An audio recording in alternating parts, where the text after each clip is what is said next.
The following program is a collection of stooges talking about happenings in the sports world. It is meant to be comedic informative.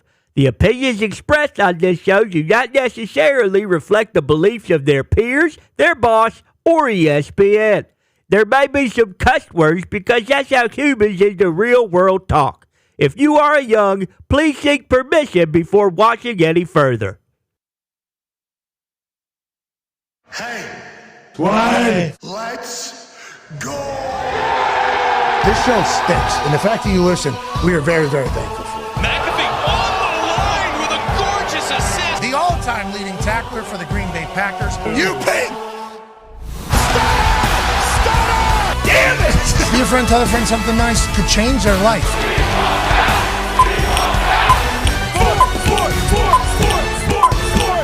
Hello, beautiful people, and welcome to our humble abode, the Thunderdome. On this Aaron Rodgers Tuesday, November 12th, 2024, this program starts now. Football is amazing, and congrats to the Dolphins. Big win last night on Monday Night Football. They moved to 3-6. They get a massive win over the Rams. And don't look now with Tua back at quarterback. That offense is able to move. The defense is able to get some stops. And in a big spot on Monday night in Los Angeles, the Miami Dolphins come out victorious on a wonderful Monday Night Football matchup. For a quick take on that, let's go to one half of the Hammer. Dahn Cowboys. Bubba Gumpino. Gumpy, congrats to your Dolphins, brother. Yeah. 3-6, Raiders and Patriots coming up at home. Be 5-6, heading to Green Bay for Thanksgiving. Okay, 5-6 in a couple weeks. If you're able to get those wins, you're talking about maybe a playoff spot here, Gumps. That's what it sounds like. Got to go on a run, boys. If not now, then we are cooked. Defense looked unreal last night. Who else in the AFC are you guys competing with for that 7th seed to sneak in for the wild card? Bengals, Colts, and Broncos. Oh, good luck, because the Colts have found something. Okay. The Colts found some big news out of congrats to the Dolphins, though. Legit. That's huge. Life is really good. I got a chance to watch the Dolphins play against Colts a few weeks ago. That was terrible. And that was very tough to watch. Obviously, Dolphins fans thought maybe Tua was never going to come back and play for a bit. And they had this PTSD of like the last 100 years of being a Dolphins fan, of never being able to win. And now all of a sudden, you get a little bit of a spark. Tyreek Hill ends up with a touchdown. I saw Odell Beckham Jr. catch a ball and then lariat Tyreek Hill after he caught the touchdown. You know, had everybody moving. Mostert got in the second half, saw two hands on the ball. I mean, you're talking about maybe the Dolphins are able to go on a run. Good luck to you. You know a team that might go on a run? Who's that? Team just fired their offense coordinator. Ooh. Yeah, sure. Chicago Bears have officially removed Shane Waldron as the offensive coordinator for the Chicago Bears as of this morning. Eberflus spoke yesterday, and obviously he had a lot to say, and he said Shane is our offense coordinator as of now. This morning, I guess they had more meetings, more conversations. Shane Waldron as the OC for the Chicago Bears. Let's go back to this offseason when Jackson Smith and Jigba was speaking with a Chicago talk show, and they asked about Shane Waldron, who obviously was the offense coordinator for the Seattle Seahawks last year. Jackson Smith and Jigba obviously on the Seattle Seahawks. So, right question would be, what are we getting here? Let's take a listen. Bears fans are super interested about the offensive coordinator coming in, Shane Waldron. What can you tell them about who they just hired to try to get this offense where it needs to go?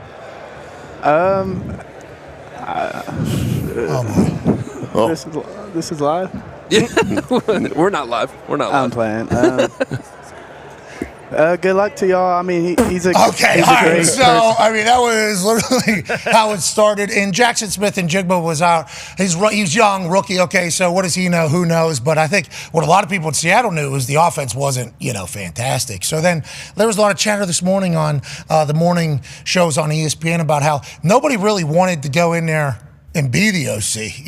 Eberflus, how long of a leash does he have as the Chicago Bears head coach? You have a lot of weapons, don't have an offensive line. Well, let's look at some of the stats we got, obviously, about the Chicago Bears offense thus far. Highest sack rate in the NFL. 10.7% of the dropbacks. 28th in explosive play rate, 4.2% of the plays. 23rd in success rate on first down. And then, obviously, they've scored an NFL low 10 points in the first quarter across 22 drives. Now, there's a lot more stats to say that they stink. Sure. I think we all see that. Offensive line, not fantastic. Sure. The sacks, is that on the O-line, all of them? Or is it on Caleb? I think he got sacked like 9 times last week, whatever the case is, 35 sacks total. I mean, it is a lot of times him being tackled. Is it because of him? Is it because of the offensive line? Is it because of the play plays. Nobody's open. Who knows? But what they did know is that Shane Waldron can't be the guy in control of this offense anymore. Let's go to 9-year NFL vet, host of Everything DB, Good D, Bad D. Ladies and gentlemen, Darius J. Butler is here looking very cool. D-Butch, what are your thoughts on the move? I think expected. Yeah. I think it is a good way to describe it. But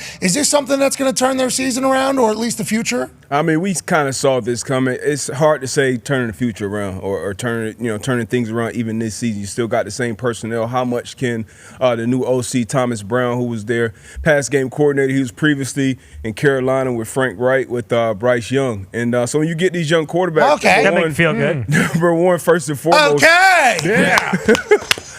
But hey, there's been some good things said from the people in the building. I know that's been around Thomas Brown, big accountability guy, which we obviously know we need that. But for the quarterbacks, man, it always starts with protection. First and foremost, you got to have the protection up front.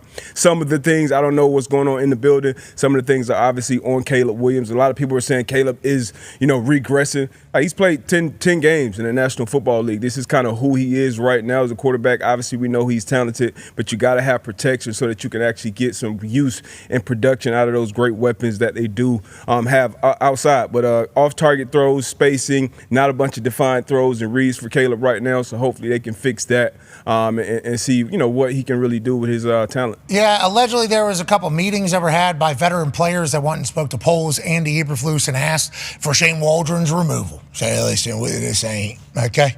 We ain't doing this anymore, this guy. How come whenever they put what our offense looks like on camera, or in like ours looks so stupid and then everybody else's looks so awesome? That's because Shane Waldron. And then allegedly there was also some people saying like, hey, maybe Tyler. The bag man. Bagent, the world's strongest. Yeah. Allegedly, that was a report out of Waddle and Sylvie, which I believe is a very legit show out of Chicago, right, Zito? Yep. Been around a long time, Sylvie, Waddle and Sylvie, sports radio. Wow. After talking to a few people with knowledge of the situation, players went to Eberflus and Ryan Poles asking them to make a change in offense coordinator. There have also been a few veteran players requesting that Bagent starts. And obviously we watch Hard Knocks. We got a chance to learn about Bagent, his dad, and everything like that. Are they asking for Bagent to start because they think Caleb needs to just watch for a little bit? Like, hey, we think he's been thrusted into a situation where it hasn't gone well. He's getting his ass beat out there, sacked more than anybody else in the NFL. We're already through one offense coordinator. Is there a chance maybe for Caleb just to sit back and watch and see kind of how this whole thing goes, takes a deep breath and moves forward? Are they saying that? Or are they saying, we don't think this guy's got it. We would like Tyler Bagent to come in and find out if he's got it. There's multiple different ways you can look at it because obviously there's a bunch of different situations that have happened in the past around the NFL. Let's just look at this year. Bryce Young gets benched for Andy Dalton this year. Gets a different perspective at it for the first time in his life. He's not the guy that's expected to do everything for a program, be a quarterback of the organization, in the meetings, in practice, in the cafeteria, in the locker room, everywhere. You're the starting quarterback. It's a different game. He got a chance to sit back, watch it, reevaluate, take a breath. I think he probably got a chance to take a breath. And now he gets back in. They're winning games. Yeah. Carolina Panthers are winning game. All of a sudden, it's a vastly different situation. You look at Anthony Richardson with what's going on right now with Joe Flacco. Will he take this as a chance to take a breath and take a perspective change, learn a little bit, kind of realize it's a little different game than whenever he goes back? Is he going to benefit from it? Is that why they're pitching for him not to play? Or is it because they think he stinks? Because there are stats that come out in any rebuttal from Caleb Williams or his camp would be, have you seen who's protecting for him? Yeah. No offense has ever been good without a good offensive line. But there's a lot of stats coming out that maybe, the reason why the offensive line is bad is because sometimes he doesn't make the right decision. And then when he doesn't make the right decision, plays extended, and he can't do as much as that shit as you did in college, so then you're going to get sacked. There's always going to be counter arguments in this entire thing. But whenever you talk about off-target throws and everything like this, what do you think Shane Waldron is saying today? Do you think Shane Waldron is saying, well, I was supposed to have a guy that was supposed to be a magic man. They're calling him Patrick Mahomes. He's not Patrick Mahomes, or do you think he understands that he was just not a great offensive coordinator for any of the situations? Yeah, I mean, he's young. Like we always go back. Like it's hard to play in the National Football League. I don't care where you're drafted, number 1, 100, 150. Like it's tough to come in and play. And Shane did a good job with Geno Smith, but Geno Smith was some over the high pick. I think a second-round pick, had been around, had been a backup, had seen things, had been in different systems, different meeting rooms around different quarterbacks. So when he got to Seattle and had another opportunity, he had saw it from so many different perspectives. So for Caleb Williams, as talented as he is, and this big pedestal, high pedestal that a lot of us put him on coming into the league, especially with the setup that they had in Chicago, we just expected more. But it's tough to come in this league and play well. We've seen flashes I've seen enough to know, okay, he can play on this level. He has the physical tools, not only the mobility, but the arm strength, the accuracy, all those different things. But you just got to learn. You got to go through some of these patches. Same thing with Anthony Richardson, same thing with Bryce Young. And then some of these guys will come out and be better on the other side. So, hopefully that's what we see here with Caleb. You hate, because we see this story so many times with young quarterbacks. You get to year 3, year 4, and they've been through 4 or 5 different coordinators or different voices. So that's tough to get some continuity there. But I think the future is still bright for Caleb. So Caleb, regardless of what happens, unless old buddy comes in and just kills it and operates the same offense that Shane Waldron was operating, which you wouldn't because that offense was obviously terrible. So next year he's going to be on his 3rd offense in 3 years. Yeah. Right? Because Lincoln Riley, USC, then this one, then the next year. Yep. And let's say they don't figure out the offensive line or that offense isn't great. What are you going to have to do? Well, he's number 1 overall pick. So we're going to have to make – then he's going to be in his 4th offense in 4 years. And then all of a sudden, if they do have success next year, let's say they do have success next year, while that offense coordinator is getting plucked, go somewhere, he's going to be – it's like a never-ending supply of you're going to have to adapt and get things right early. Now, I think one half of the hammer, Dahn, Cowboys AP Tone's face just lit up about is because this is the 8th member of Eberflus's coaching staff that has either resigned or been fired in the last 14 months. Okay? So normally, whenever you're standing in the middle of a fire, inevitably it's going to catch up. Of course. You can kind of get the couch that's on fire, get it out of the house. Sure. You can get the recliner out of the house. You can get maybe the cabinets or whatever, you can get them out.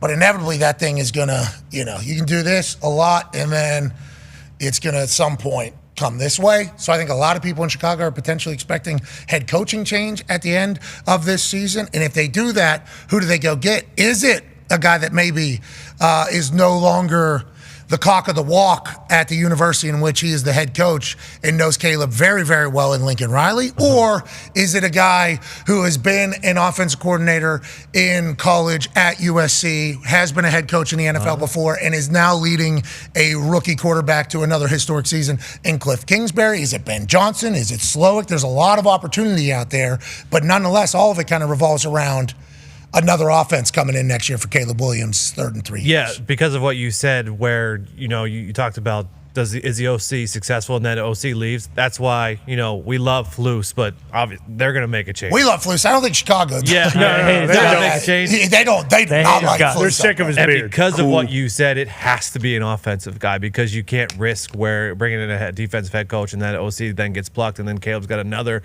OC in there, and it has to be Ben Johnson. You have to back up the track for offer him $20 million a year. Who cares if it doesn't work out? Whatever, you're going to have to pay a new coach anyways. Go get Ben Johnson and make it happen. Zito just told me, here's another fun fact. Zito's a Chicago Bears fan. He said the only coach that is still around with Eberflus from the beginning now is the offensive line coach, and they're great. Yeah. Well, Best unit in the league. Wow. They're great. That's what Zito just came. Just another thing to think about. The only coach that's still there is the offensive line coach. Offensive line, obviously very shitty, is what Zito. He's a Chicago Bears fan. That's what he just said. Fair enough. And there it is. So I think that's how they're feeling as a whole. You win a game, though, obviously this subsides for another week. But if you lose and it looks bad and people are worried about the future being ruined, too. Because remember, not a lot of quarterbacks have come through Chicago. No. Okay, not a lot of number 1 overall picks. I like this. Have come through Chicago. And it's like, we finally get a guy that's supposed to be a guy, and then we're going to ruin him again? I don't think so. That's how Bears fans are feeling right now, I think. Yeah, but that's the thing, too. And, of course, the offensive line's a problem. They give up 9 sacks. That's terrible. But, the Patriots have, statistically, the worst or second worst offensive line in all football. I mean, they've had 11 different, lineups or 10 different lineups, I guess, in 10 games, whatever it is. But every Monday I come in here and I'm like, Drake Maye is so good at football, no matter what. And his O-line also, very, very terrible. But you don't get that from Caleb, I feel like. I feel great about Drake Maye because he can do stuff like this, and he's making great throws all over the field. And that's on time right there. And that's what I mean. On time, where it's supposed to go, throwing where only his guy could catch it, and guys covered. Yeah. Let's still throw it and put it into a place where only my guy could catch it. It's those moments. Yeah, Yeah, in a spot. And it's not like he's throwing to DJ Moore and Keenan Allen and, 9th overall, 10th overall, Roma Dunze, Cole Kmet, guys who are paid at weapons. He's throwing to Austin Hooper on a 1-year deal, KJ Osborne, 1-year deal, Pop Douglas in his second year. Like, I think that is another reason why Bears fans are so upset, because they've paid all these weapons. Obviously, the offensive line is not good. Also paid the running back. Like, I think it's more so just because of the 3rd and 5 at the feet, or the 2nd and 8 sailing it over the head. Like, that also, I feel as though, just because I just watched it, and I was in the suite and I was, looking left and right like, holy hell, this guy stinks compared to Drake Maye. And obviously he doesn't stink. I do think, Shane Waldron 13 years ago was coaching my high school team and they went 5-3. I think that is another thing that has to be considered. But when you're just watching, that's an actual fact, by the way. Hashtag stack that. Hashtag stack that. Buckingham, Brown, and Nichols, Cambridge, Massachusetts. You can look it up. ISO, best league in New England. No, but Shane didn't win there. He did not win there. They went 5-3, and a lot of people say that is one of the best high school football teams ever assembled. Also, completely true. Not even kidding. But it's the little things from Caleb. This guy is sucked since the beginning. That's what he is. And of course, I'm not saying guys, in 10 years aren't unbelievable. Like Kevin O'Connell, he said on the Flacco mic'd up, he's like, I started coaching 11 years ago, and here you are still playing. And Kevin O'Connell, great head coach, definitely a QB whisperer, quarterback guru, offensive genius. It's just like maybe it didn't work out for Shane Waldron, and we're kind of seeing it. But I think blaming the O-line's tough. Yeah, I agree. Blaming the O-line for anything is obviously going to be difficult. They have a hard job. But whenever you see these stats of how many sacks it is, it's hard not to be like, well, this guy can't be protected. Sure. But then you watch some of the highlights, and it's like, is that guy open right now, who you're supposed to throw to, but you're deciding to go through the entire thing? And it's like what has been taught. Yeah, is Shane telling him? Yeah, and then like you said with the guy yesterday on the field goal block, like, once you have that bleeder, once you find that fish or flaw in protection, or hey, they're having problems with this, post snap rotation, like defensive coordinators is going to keep cooking up. We always talk about, hey, when you have a book on a guy, that's veteran guys. So especially when you have a rookie and you keep putting these different things in front of them, on money downs, play action, all these different things. It's like, okay, now you start seeing ghosts. Things start happening fast. Defensive coordinators start giving you, okay, make you win with your left hand. Like that's tough to do. So you got to have that protection. Sometimes it's a big help for young quarterbacks to have like a veteran in front, like a Jason Kelsey, or a guy in front of you smart that can call out all the protections, handle all that shit. Hey, you deal with reading these guys down the field. I'll deal with the protections and fronts. So it's tough. It's allowing them to play. That's why these guys get paid $50-60 million a year. Yeah, and the quarterback position is obviously the one that the entire team is going to have to be built around. Have to be built around, and I think they thought they did. A lot of people calling for polls too because of all the weapons they got. That's what I mean. Like, we can make all these excuses. Okay, so this is why you were looking the way you were. Yeah, exactly. Okay. Because, again, I grew up around a shitload of Bears fans, know a lot of Bears fans. Like, it's been the same thing for 10 years. Like, it's an organizational thing. So, like, all these coaches come in and the same thing happens, but a lot of people are saying, like, hey, until the McAfee family sells the team, like, it doesn't matter because they won't actually hire an actual football person to come in and kind of overhaul everything. Like, we're in the same position. You drafted Trubisky number 2 overall. You go through 2 coaches. Hey, these guys can't, like, when the coaches can't make him work, and you get another one, and then it just turns to, okay, well, the quarterback sucks. Get him out of there. Fields. You draft another one, and then it's hard to hire. 2 coaches don't work. Okay, these guys suck, but the quarterback sucks too. Let's get rid of him. And then you get Caleb, who it's like, well, this guy can't suck. He's a generational talent, and we have all these weapons. And like, to your point about it's like, hey, maybe think of that in the offseason. Maybe like let's get some vets on the offensive line so we don't have to just put everything on this guy's shoulders. So when he's in a tough division and things inevitably get hard and like they're getting their ass kicked, it's not just like, well, we can't do this, I mean, like they should have restarted before they drafted Caleb. Like, I understand Eberflus was doing well. They should have fired him last year, and they should have got an offensive minded guy and redone the whole thing. So Dan Quinn goes to Washington. He brings in Cliff Kingsbury though for Jaden Daniels. Obviously works out very well. Gerard Mayo, defensive coach with Drake Maye up there, brings in Alex Van Pelt, who has worked in the offense before. Eberflus getting the top. These are all the top 3 picks, obviously. Eberflus brings in Shane Waldron. Legend. The guy. He was 25th in pass protection, I think, last year for the Seattle Seahawks as well, which obviously is something to think about. What did you expect? Here's some stats from Hembo about Caleb Williams in the offensive line potentially not being a problem. Okay. Caleb Williams took 9 sacks against a Patriots defense against which no other QB took more than 3. Okay, so that's saying maybe still offensive line. Caleb Williams is the only quarterback to take 15 sacks in a 2-game span this season. Wow, that's a lot of hits there. He leads the NFL with 19 sacks when his O-line records a pass block win. When it comes to stats. Okay, so he leads the NFL with that. 19 of them whenever the offensive line is considered a win by stats people. Sure. So you take that however you want. He co-leads with the NFL, Deshaun Watson, with 27 sacks on extended dropbacks, which is 4+ seconds after the snap. Okay, so 27 of these sacks are 4+ seconds. He got 35 of them, I think, in total. So that's a lot of that. And then obviously Chicago, the last 2 games against Arizona and New England, 23 drives, 0 touchdowns, and all that could potentially be real. Those are stats from Hembo right there. So 27 sacks on 4+ second plays. Wow. Interesting. Joining now is a man who I assume just heard that and his skin started crawling. A guy who only wants to block for 2.5 seconds. Ladies and gentlemen, Super Bowl champion, 12-year NFL vet, host of the OG In the Trenches show. Oh, yeah. AQ Shipley. AQ. AQ, what do these stats mean that I just read? What matters, what doesn't matter? Obviously, stats people deciding if the offensive line won or lost is certainly something, but that 4+ second sack thing, that's the biggest, the most telling one, or does their offensive line suck? That literally just made my head explode. Okay. Made my head explode. All right. Whenever you hear 4 seconds, that's on the quarterback. Like, you can't sit there and expect anybody to hold up for 4 seconds. Obviously, you have a running quarterback. You have a guy that comes from a college system where maybe he can get through progressions. He can sit back there for 4, 5, 6, 7 seconds. Can't happen in the NFL. Just can't happen. And you can't blame that on the offensive line. Ball has to get out. Get your read. Get your progression. Back foot hits the ground. One hitch forward. Ball's got to be out. Like, right there. Like, even that, like, I'd rather you throw the ball away and not have a sack. Like, the offensive line, skin's crawling whenever you see these. Okay, so Shane Waldron's fault for not teaching this and letting him know that this is how this is? Like, how much of the blame do you think is on OC? And I know we're not in the building, so we don't know what the play calls are. We're not in the building. We don't know any of this. But OC can definitely take a lot of the heat for this, or no? I mean, I think it's more on the quarterback coach than anybody else, right? The OC is the one putting the game plan together. He's putting the scheme in. And then at the end of the day, like, the quarterback coach has to sit there and be like, hey, listen, like, if you don't like it by 1, 2, okay, let's throw this thing away and live to fight another down. Interesting. Do you think changing of offense coordinator in the middle of the season is good for Caleb, bad for Caleb? I think any type of change. I mean, listen, like, I mean, a lot of these, the offensive line is on edge, like that right there. That's clearly on the offensive line. But if we're sitting back there and we got a wall protected and he's sitting back there 3, 4 seconds, like, that ball has to get out. Either get it to a guy or throw it away, period. Shane Waldron's offense has not been good with protecting the quarterback over the last 2 years, as the stats that we see. Is there a chance that it's really hard to find people that are good at coaching? Yeah. Yeah, and here's the thing. Because everybody's making fun of the Bears right now, right? Everybody's making fun of the Bears for this entire thing.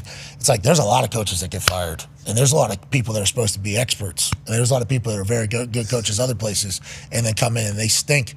It's like, I think finding good coaches is not easy. So tough. I think it's a very, very difficult thing to do, personally. The biggest thing that I keep talking about all the time, right? Like, Shane Waldron comes from a place where he has a system. That system may not necessarily fit a Caleb Williams. And so that's where it does fall on the offensive coordinator, right? Like, you have to adjust and adapt to your personnel.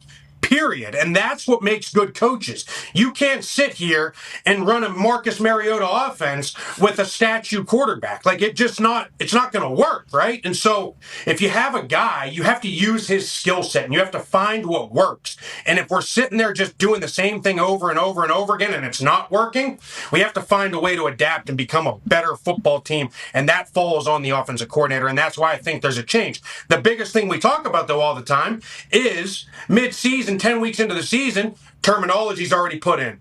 Plays are already put in. These guys understand. You're not going to sit there if something's 2-jet as the protection. Like, we're not coming in and changing the protections. We're still running 2-jet. So now that falls on the players, right? You can only blame so many people before it becomes a problem, and then it falls on the head coach. 8 coaches have been fired or resigned from Eberflus' staff in the last 14 months. The Bears have scored. This guy was an NFL Super Bowl champion coach. That's right. Mm-hmm. That's right. Don't forget. Player coach. He was Jackie Moon, this guy. Coach Bucks and played for the Bucks. Yep. Won a Super Bowl. Exactly. Unreal. Fucking bald Jackie Moon. 2 rings. Short arms. Yep. Jackie Moon. Mm-hmm. The Bears have scored an NFL low 10 points in the first quarter across 22 drives. Who's that on? How's that work? That's execution. That's on the coordinator, period, because you script your first 15 plays. That is something you work on all week. That is your best 15 plays of the game plan to go out and execute and score. The Eagles have this same statistic. Like, they weren't scoring on the first drive forever. That comes down to preparation. That comes down to game plan. That is all Easy. Sirianni's got the boys hugged. Yeah, Eagles are playing great. Yeah, they are. They're 7-2. Everybody forgets. And they got a good O-line. This may make AQ's skin crawl a little bit, but I don't think that there aren't very many good offensive lines in the league right now, period. Okay. You know what I mean? So, like, obviously the Bears are one of the bunches, only but 5 of them. Eagles, they're on AQ's list. Detroit's on AQ's Washington, list. Baltimore. Like, outside of that, Cardinals, I think they're playing pretty good. So, like, that's what, 5-6 maybe? AQ, what you think about the O-line play, I guess, across the league? Yeah, it's down. There's no question about that. And I think that, again, we go back to the college game, right? I don't think they're preparing these guys for this level. And so, DB, we had this conversation last week. I come up with the top 5 every week. Honest to God, some weeks you got your 3, your mainstays, right? It's going to be Ravens, Lions, and Eagles, right? Like, that's your mainstays. Commanders are probably in there as number 4, right? And then Cardinals are probably your top 5. But if any one of those have a down week, I'm struggling to find 4 and 5 for the week. All right. Yikes. So maybe it isn't just the O-line's bad, we got to be bad, because it feels like everybody's dealing with that issue, except for the teams that are going to be around in the end. That's literally yeah. Have we figured out who already is going to be left strictly because of how they protect and how they can do it? Possibly. How come more teams don't pay attention to it? How come that's not a focal point of building a team? We talked to Coach Harbaugh. You talked to Belichick yesterday. He was like, Belichick said, I don't think Chicago wanted to be a tough physical team. Their first investment was a wide receiver and a running back, and then they do this. Harbaugh goes in there, offensive line, give me 2 tackles. The first pick is going to be this. This is exactly how we're doing it. It almost sets the tone for the entire team. Like, hey, this is what we care about right here. You had to get under the cap. Who they get rid of? Keenan Allen, Mike Williams, and they kept Joey Bosa and Khalil Mack instead. Yeah, like, hey, just so we're all clear, this is how this is going. O-line, D-line. Drafted Joe Alt. Yep. With Neighbors, Rome, and those guys on the board. AQ, if you guys had better personalities, maybe more people would respect the offense. That's the entirety of it. I just want to let you know that. Problem? Okay, all right. Thanks for joining us, AQ. Have a good one. See you Thursday or Wednesday. See you tomorrow. And the 4+ second stat, I wish we would have had his face up there. Yeah, so because obviously I was reading it as it came in there. That's crazy. And just listen to him with 4. What is this, a punt? How long are we? Exactly. How long is this play going to last? Yeah, and some of those I saw though. They were just running scot-free. For sure. There were a few, definitely, but like the one where he's rolling out to the left, that is supposed to be what, like a quick throw if you're moving out. Pass, yeah. And then instead of throwing it away, he just holds on to it and takes a sack. Yeah, and it's like we wondered. I very loudly wondered. Can Caleb do Caleb shit in the NFL? Because the Caleb magic stuff that he was doing in college, which was sick, electrifying, must watch. We're talking high stepping out of sacks, moving around people. Just every week it was something going crazy. Can he do that against grown men? That's the best. Who are the fastest men that have been drafted from each draft class for the last 15 years. Will he be able to pull it off whenever there's people who are getting paid millions of dollars? Not that it isn't happening in college, but not everywhere. Millions and millions of dollars to try to stop you. And is it going to happen against guys who are 280 pounds somehow running 4.4s? Like, is he still going to be able to do it? I think he still does have the magic in there. Yes. I still think the Caleb Williams thing exists, but he's going to have to tamper it. And I think if an offensive coordinator doesn't match him or want him to do his shit, it's never going to work. So whoever they get there next, I think they have to understand who Caleb is, what Caleb is, and let's kind of make the most out of Caleb Williams, the NFL coach. I think he can still do all those things. We've seen flashes of him doing it now. You can't do it every game. You can't do it every quarter. And we see it with like Lamar Jackson is a very obviously different quarterback than Caleb. But even with Lamar, you have to, at some point in the NFL, you got to play on time. You got to be able to play and win from the pocket. And that's where we've seen Lamar make his biggest steps in games. Like, you got Kyler Murray, he's playing his best ball this year. He's playing much more on time,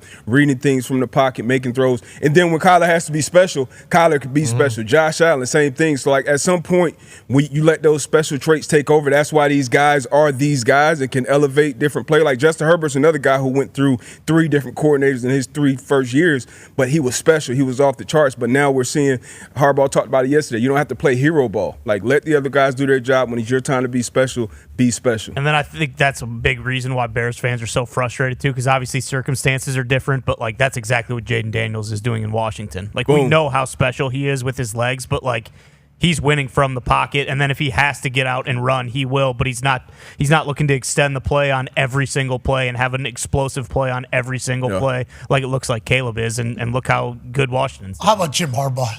Herbert's a hero. Yeah. You know, so Guardian. He's guardian of victory. He's inhuman. Everything. Half man, half beast. Carrying bricks, keystones he was actually carrying, which he was awesome talking about. The man. But watching Jaden, watching CJ last year, it's like there is an expectation of you to be able to figure it out quicker. Caleb obviously is going through another transition into another offensive coordinator who spent 4 years with Shane Waldron, I guess, in Seattle, has come over with him. So I don't know how much will be different. Maybe different play calls, different timing and everything like that. But there's some numbers coming out about the McCaskey era, the George McCaskey era. 12 years, 3 general managers, 4 head coaches, 10 offense coordinators, 0 playoff wins. All right, good luck, Chicago. Yeah. Speaking of playoff wins, joining us now, ladies and gentlemen, is a college football expert from ESPN. The College Football Playoff Committee will be releasing its second official rankings tonight live in between 2 basketball games on ESPN. Hosted by Reese Davis, Booger McFarland, Joey Galloway, Greg McElroy, and, ladies and gentlemen, one of the stars of the show, who has all the inside information, Hoosiers! Heather Dinich. Yeah! How are you? You. Yeah, there I'm it is. good. How you doing? I'm great. Thank you so much for joining us. IU's going bananas. They're going to be ranked very high, we assume, this evening. They were 8th last week. I think AP had them at 5 on Sunday. Tonight we'll learn the College Football Playoff Committee. I can't wait to see what our Hoosiers look like. But what should we be expecting tonight? Is there any big drama coming this evening after Alabama gets that massive win, or any other happenings from this past weekend, Heather? Well, I think the big question is how far Miami falls after losing to Georgia Tech. The AP poll sunk them pretty far. I have Miami, though, at 11, which keeps them as the 4th highest ranked conference champion and still that first round bye. But now I've got Texas at number 3. I think that's the big change up top because obviously of the Georgia loss. But, Pat, now you've got this bunch of SEC teams with 2 losses for the committee to sort out. And I think tonight Alabama will still be their top 2-loss team. Okay, so obviously each week the storylines are they judging how the team plays? And they said football judgment is a big part. Ward Manuel said that last week to Reese Davis. Strength of schedule, obviously the Indiana 103rd strength of schedule was being broadcasted out there. How you lose, who you lose to, that's all a massive piece of it. Is the conference dominance of SEC Big Ten, obviously it was apparently real last week. Is that only going to grow stronger, you think, as the weeks grow on? I think it is, even as you continue to see these teams with 2 losses. And as much as people keep throwing out the word elimination games every week, I would really hesitate to eliminate a 3-loss SEC team. And that includes if Georgia loses to Tennessee. Yes, I just said that. And here's why. Because in the first 10 years of the college football playoff, there have been 13 3-loss teams ranked in the selection committee's top 10 on selection day. So this has happened before. And if history repeats itself, then you could potentially see a 3-loss SEC team in, but they're not all created equal. Let me make that clear. Amen. All 3-loss SEC teams are not created equal. If Ole Miss loses a 3rd game, they're done. LSU, they're going to be way down at the bottom of the barrel right now. Georgia, though, has one of the toughest schedules in the country. That's why I treat them a little differently, and I think the committee could too. Yeah, I think that's very apparent. Obviously, their losses are all top 5 matchups whenever we get in there. Yeah. Not like, Alabama losing to Vandy. Everybody thought it was over. They're the only team with 4 wins over top 25 teams. The strength of schedule is certainly an interesting one. Let's continue on that note. AP Tone has a question for you. Yeah, they're talking about 3-loss SEC teams. The way that I'm looking at it now, it looks like there's going to be 4 Big Ten teams, 4 SEC teams, ACC, Big 12, Notre Dame, and then the group of 5 highest ranked team. Is the 5th team from the SEC potentially coming if Notre Dame loses? Is that the only way you think that maybe 5 SEC teams get there, and especially a 3-loss one? Yes, because I think if Notre Dame loses, that opens the door. But think about this too. What if you have BYU as the runner-up in the Big 12?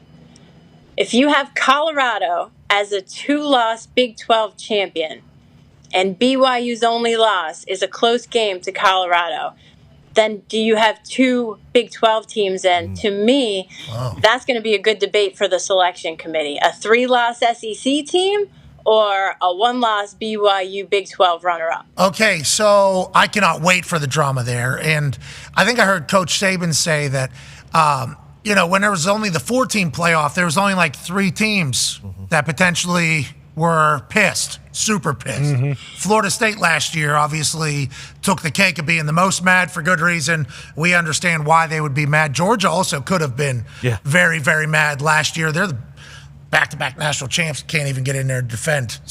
And they have 1 loss in 29 games or something. And they can't even get in. But, Florida State's more mad than we are. We get it. We'll be quiet. Now it spans conferences over the final couple spots is all over the place.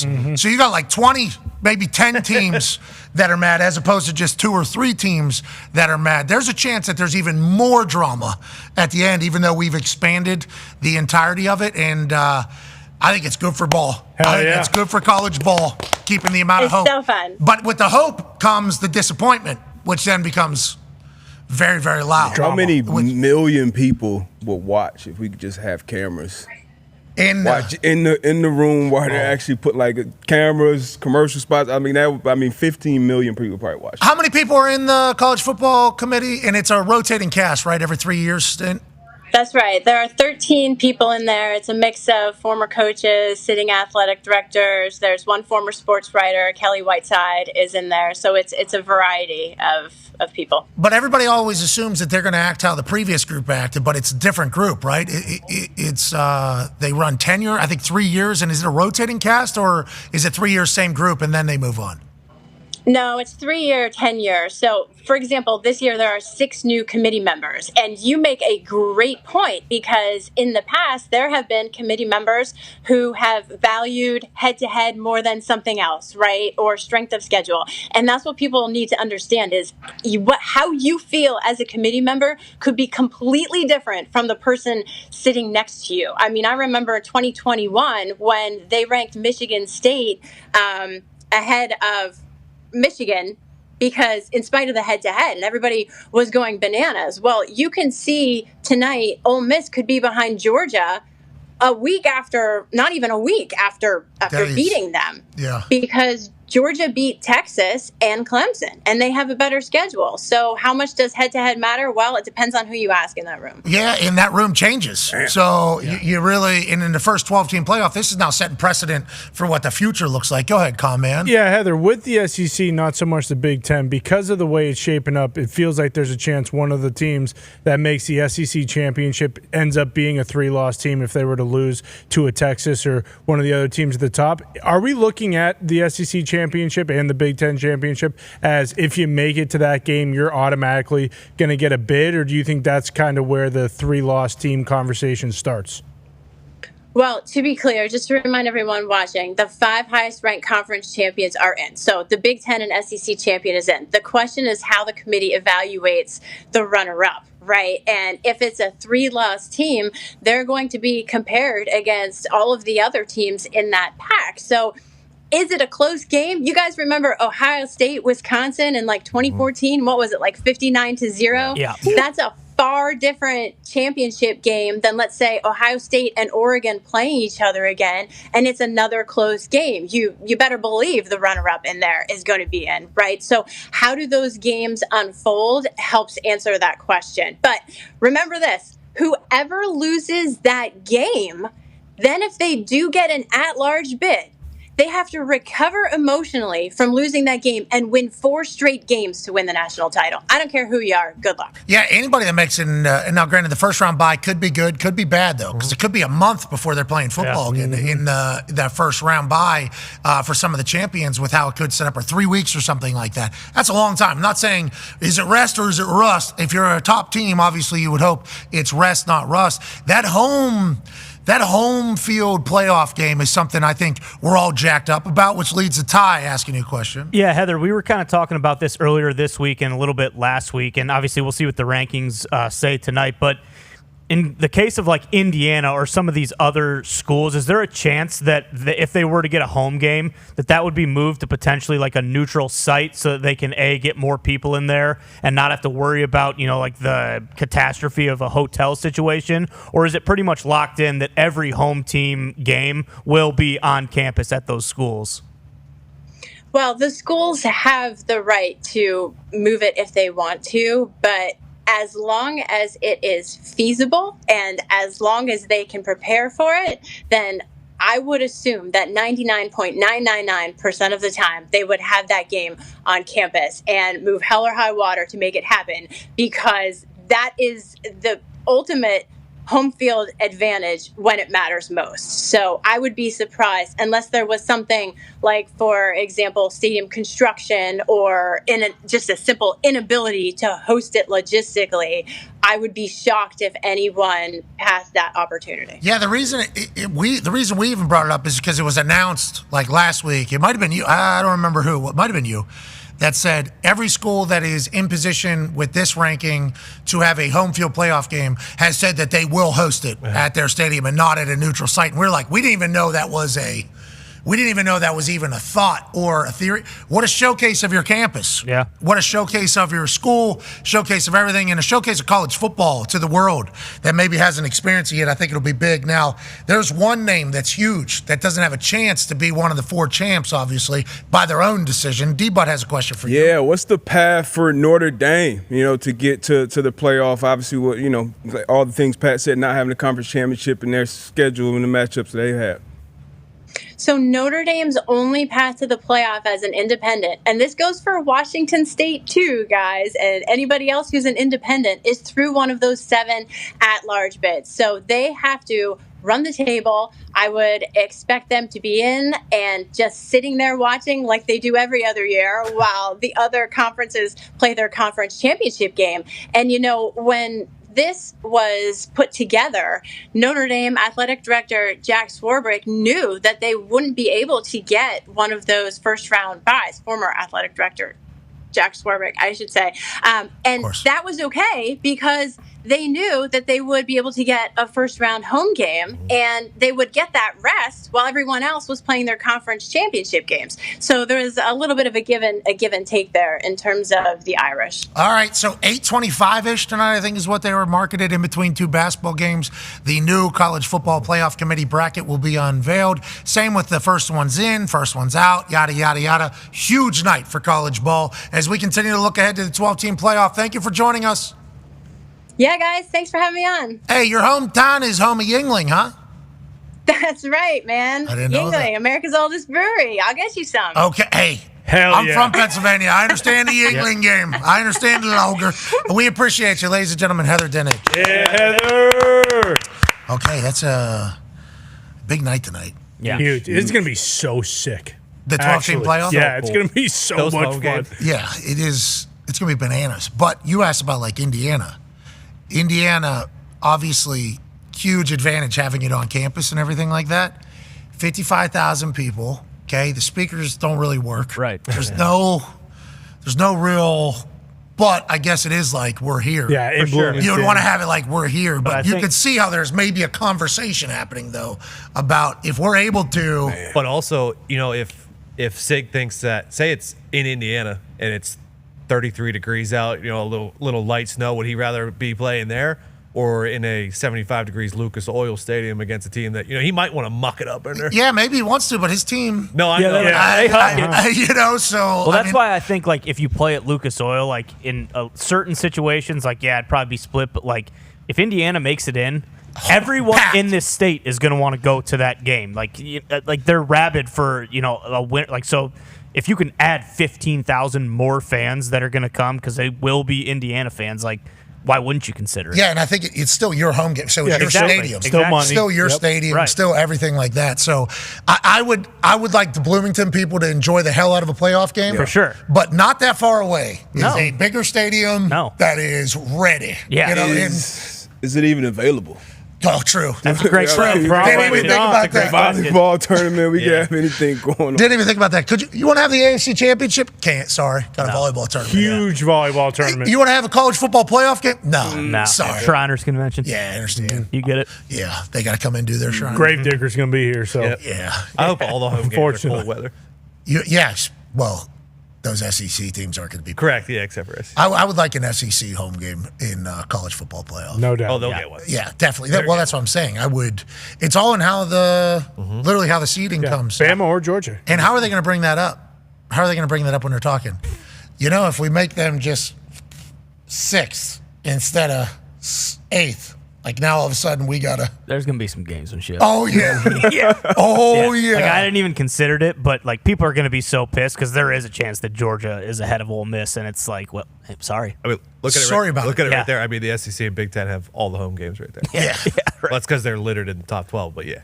So you want to be ranked 5, 8, 6, 7.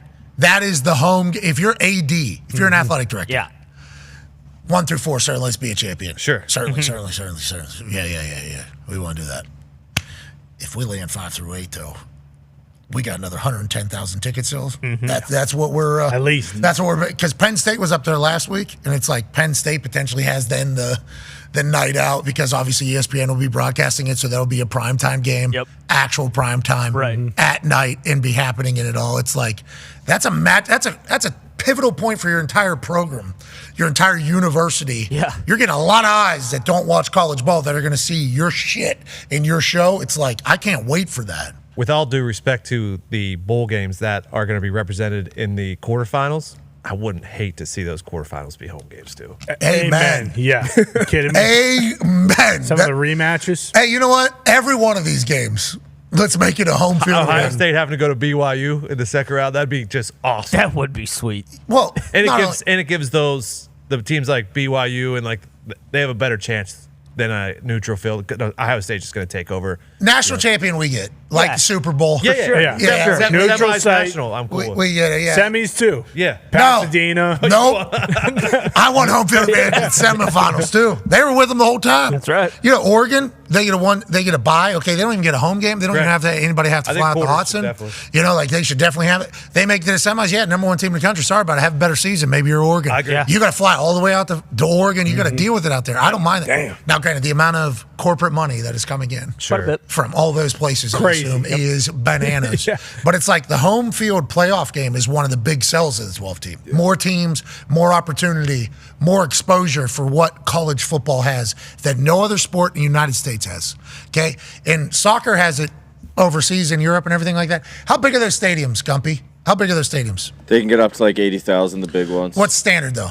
Probably like 30, 40. Okay, so that's an arena in some places. Yeah. We have soccer fans in your hooligans, 80, 100,000 of them at the same time. It's like what college football has from a fan perspective, nobody can touch in the world. And I understand soccer fans are all in, and I respect it. And they're fighting for like their towns. That's why they're so all in. That's what these college teams are like. Yeah. My father's father actually laid the first brick on this campus. That is going to be on display in a big way, and I'm pumped for it. I am jacked up. So you're right. I agree with everything you just said. Hadn't thought about it until now, really. Give them all the way to the national championship, just like the NFL does. Bingo. Just like the NFL does. And if you want home field advantage, be better during the season. That's right. That should be one of the biggest conversation pieces. Happen. And just like the clash of the different types of Colts. Like a Notre Dame versus Penn State, I don't know how often that typically happens. I don't think I can remember a time when it happened in my life, but that would be so cool to watch that. And then like a Tennessee versus Indiana. Just like the type of person that is a Tennessee fan versus the type of person that's an Indiana fan. Like that is so cool to experience. So that would be I was out there at Cal Berkeley when Miami was out there. Yeah. Bingo. And it was awesome. Miami just versus watching both learn of each other's existence in real time. And then inevitably Shake their hands. let's go shake their hands. Yeah. Couple clean daps by a few Berkeley folks. Sure. Yeah. A few. Like Miami, Texas, that's granted Miami lost, but that would be a a matchup, that would be nuts. Shout out college ball. Yep. Shout out college ball. I got to correct something. I said, Joseph is now the OC. He is not the OC. It's he's still quarterback coach. Thomas Brown is OC. Quarterback coach remains the same. Tom Brown becomes OC. Tom Brown with Bryce Young last year in Carolina. Old buddy with Waldron in Seattle, quarterback coach for the last 4 years. Let's talk about that game last night. Dolphins and Rams. Didn't get a chance to dive in as much because of the Shane Waldron Bears convo right into college football playoff being like, let's go. Yeah. That's a big night tonight. Huge. That is a huge. What are the two basketball games that are sandwiching this particular? Michigan State, Kansas is the first one. Okay. Kentucky, Duke. Yeah. Oh, it's good games. Okay, if UConn was on first, I would say this makes sense. I think college football playoff should take precedent over both of these, but I appreciate all of them playing. I appreciate all of them playing.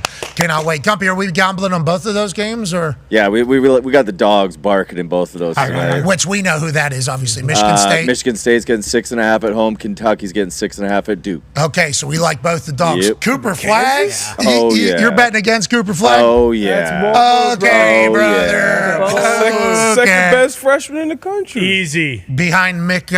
Mick White guy from McNeely? UConn. Yeah. No. Liam McWhite guy from UConn. He's a dog. Cooper Flag Always are. 14-10 at halftime the other day. Okay, let's just remember who the big prize is in the draft this year. It's not Mick White guy from UConn. Who is it's it? It's Cooper Flag. Let's hope Cooper Flag doesn't get cramps like last game. He was going too hard. He's 17 years You old. think Liam's cramping? 17 You years see old. I don't Liam know. cramping this year Well, I yet? think one of Hurley's boys is cramping. You're talking about Liam McWhite guy up there at UConn? Yeah, Hurley gets the boys ready. I'm not saying, the Duke head coach, who I definitely know, John Shire, is as good as Hurley. I wouldn't say that, okay, but I will say Cooper Flag's the best damn freshman, best damn player in the entire. You're talking about the main event? Yeah, the main event with Great the E name. on the end. And I Great think, name. Hey, Great name. Mick name. White guy's got a future though. That kid can ball too. Saw some highlights of him. He's a good player.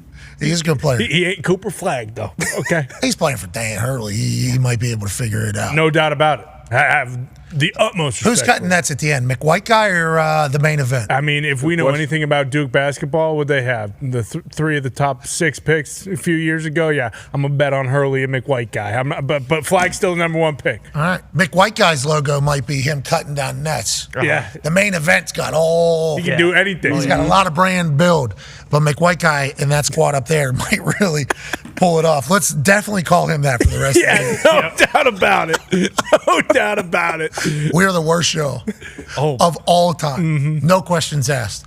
ESPN's playing these two college basketball games. I assume they're a big deal. I'm like, all right, let's go ahead. We don't care. Can we please get the college football playoff? And I would like to see Reese. I like to see Boog. I like to see Joey Galloway. And I like to see Greg McElroy go at it. Yeah. About things that ultimately they definitely matter. without doubt. They definitely matter. But this particular ranking means little to nothing, depending upon what happens. And the amount of passion those 4 show on that desk, I'm telling you, must watch. It's one of my favorite shows. Love it. On TV. They get pissed. Oh, yeah. Greg McElroy gets actually pissed whenever this thing pops up on the screen. And then Joey obviously will get involved. Boog will get involved. And then Reese is like, let's remember. Calm down. Calm down. It's real juice up there. It's a good show. But obviously, we got to wait for Michigan State to beat Kansas. Yeah, of That's course. great. I mean, look, college basketball. And basketball. Yeah. It's just like the NBA. Like, hey, when February comes around, NBA starts. When March comes around, it's college basketball season. Sure. Breaking news. Oh, no. From the Hollywood Handle. Tom Cruise reportedly wants Glen Powell to replace him as the lead in Mission Impossible. Holy yeah! It's from the Hollywood Handle. That's big. That's a done deal, folks. Wow. This is like a veteran QB playing while the young rookie gets to sit and watch and learn how to handle the ropes. Yeah. This is Patrick Mahomes, Alex Smith. It is. Favre Rodgers. This is Aaron Rodgers. These Brett guys Favre. legit. Huh? The Hollywood Handle. What'd you just say? The Ian Snyder. I just want to make sure this is real before. All right. It's Let's move TC. along. It's All right. real. Is this real? TC ain't letting this out if this isn't real. And TC All right? can recognize a leading man when he sees Exactly. one. You And can- there is no man more leading You than Glen kind of Powell. called it. All right. Yeah, I mean, listen. All right. If TC's talking about it, I know what's going calling on. Are you GP? calling who I think you're calling? Yeah. Okay. Let's see if he answers. Yeah. Let's see. Let's see if he answers. Come I don't know on. where the hell he is. He might be somewhere in the world. I mean, it makes too much sense. He's probably filming. Do one more Mission Impossible. Boom. Guess who's the young hotshot, Glen Powell, and who's going to hand the baton right off to You better be in TC. the movie. Hey, we're live. We're live right now.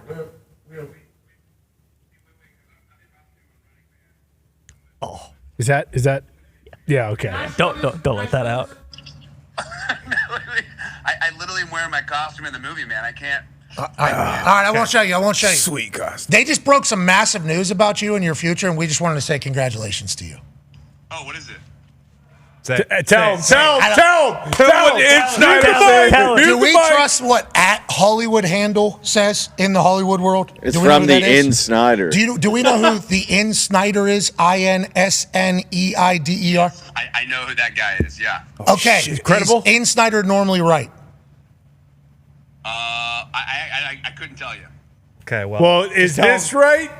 Tom Cruise reportedly wants Glen Powell to replace him as the lead for Mission Impossible franchise on future installments, is what the In-Snyder is reporting. We just want to call and say congratulations, brother. My mom would never let me do that. No! Can't get down. Everybody knows that. That's a death. That's a death trap. Really? No. That's a misdirection right there. Oh, no, Misdirection. That's All right, we love you. Congratulations on everything. Glenn. Love you, Glenn. Love you, Glenn. Hook 'em. It's been a hell of a season. It has been a hell of a season. Texas, we're rolling. We got College Football Playoff Committee coming out tonight with new rankings. I can't wait, dude. Hit me up. I think I'm feeling good. All right, you look good, too. What movie are we doing right now? Running Man. Yes. You're the man. All right, we appreciate you, dude. It's going to be sick. Yeah. All right, good. All right, good luck to you. See ya. So what does that mean? It means he's Ethan Hunt.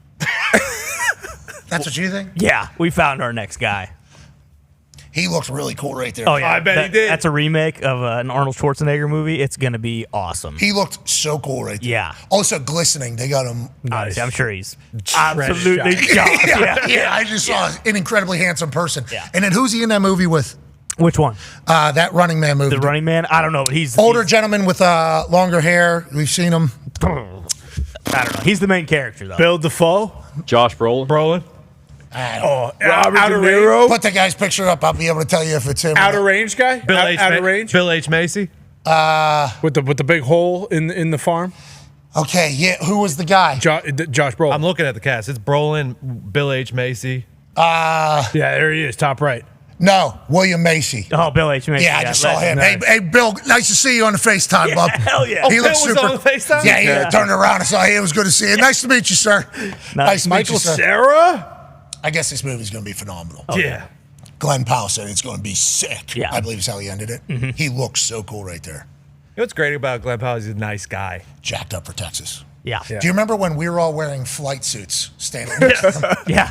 He was just And he had the black tank top on. He was awesome. And he couldn't really talk about it or make mention of it. They were on the strike. Yeah. Hey, this movie's awesome, right? Yeah.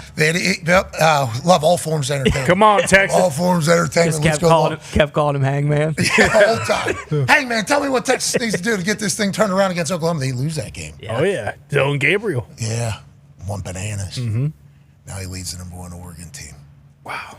In a college football season that the entire world has its eyes on, including from the set of Running Man. Yes. Mm-hmm. The most handsome motherfucker to ever live. Glen Powell. If he is Ethan Hunt, he's got to do his own stunts. Well, he will. Yeah. He said his mom. TC's protege, brother. There is another guy in the works though. Oh. Roam around the street is the Rizzler. Might be. Okay. Next hour, we'll talk to Aaron Rodgers. That's big news. I can't wait to get his take on that, if that's real. AJ Hawk. And then we'll have the Rizzler, Coach Riz from the New Orleans Saints at 2:05 Eastern. Be a friend, tell a friend something nice that might change your life, like Dude Wipes. I'll tell you what, after last week, I have no idea what to expect. I will say, since Kirk Herbstreit is rolling around in a Bentley right now to a plane, Nick Saban will be the holder today for the field goal kicking contest. $80,000. Rob McElwainey's here, obviously absolute dog, owner of Wrexham, obviously his soccer team, and also It's Always Sunny in Philadelphia. I think you have 10 other investments. This guy might be a billionaire. I have no idea, but he is awesome and entertaining. Kyle, you're a junior here, correct? Yes, that's correct, Pat. Have you ever talked any trash about kickers before? Of course I have, Pat. Come on now. This was his sign that he brought today. This guy. Is there anything you'd like to say to him before your first hold on TV? Good luck, man. That's all I can tell you. I'm rooting for you. Did you ever hold before? Yeah, when I was in high school. That was a long time ago. Okay, you're going to do great. Rob, former soccer player, maybe sign him to Wrexham after he makes this kick or no? Look how confident he looks. I mean, I would be shaking. He seems very, very confident. I think he's going to make it. Go! Go! 80,000, Kyle! All you got to do is put it through the uprights. Nick Saban, the greatest of all time, on the call. Oh, no. Oh, no. Spot. Throw a completion down the left side. Wow. I said give him another kick. Rob, he immediately blamed the holder. Okay. I don't know, but it looked like it was coming back. It wanted to come back. If it had a little bit more distance, it might have gone in. Coach Saban, does he deserve another kick, you think, or what? Oh, no, Steve, bad throw. Another kick. I want to make Coach dive. That's smart, yeah, make him play. Coach, you think he deserves another shot? Let's give him another shot. Okay. Make it. This one for $100,000, Kyle. Nick's looking out for me here, a little bit of coaching. Where it's, yeah. Rob, what was your right did you graduate? I did not go to college, so I've adopted Oregon as my home. If you were to go, would general social sciences be your thing? Hey, hold on, Kyle. Good luck. Come on, Kyle. $100,000 in Oregon. Oh,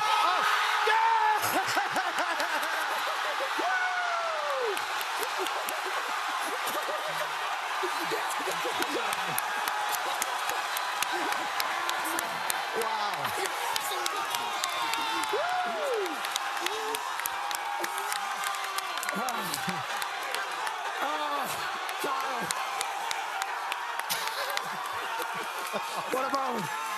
Hey, all right, Kyle, I feel like you hustled me a little bit. Yeah. Your second kick was so much better than your first. Shout out to Nick for the hold. How important is the holder? Hold is the most important. Great, man. Congratulations. That's great. This thing is getting expensive, Reese. The following program is a collection of stooges talking about happenings in the sports world. It is meant to be comedic informative. The opinions expressed on this show do not necessarily reflect the beliefs of their peers, their boss, or ESPN. There may be some cuss words because that's how humans in the real world talk. If you are young, please seek permission before watching any further. Hey, What? let's go. This show stinks, and the fact that you listen, we are very, very thankful for. McAfee on the line with a gorgeous assist. The all-time leading tackler for the Green Bay Packers. You pink. Damn it! Be a friend, tell a friend something nice could change their life.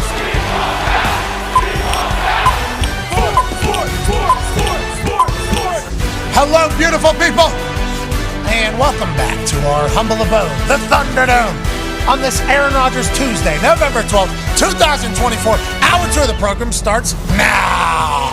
Football is fantastic. Last night, the Miami Dolphins beat the Los Angeles Rams to become a 3-6 team in the playoff hunt in a magical evening where Tua Tagovailoa had a touchdown, had some scrambles, had a great return, and had a tackle. Yep. He actually tackled somebody with his head, which is obviously something we all had our eyes on, and we're all praying every single time he dropped back for nothing bad to happen. Tua said, I don't care about any of it. I'm playing ball. Just like I said when I was coming back, I love the game.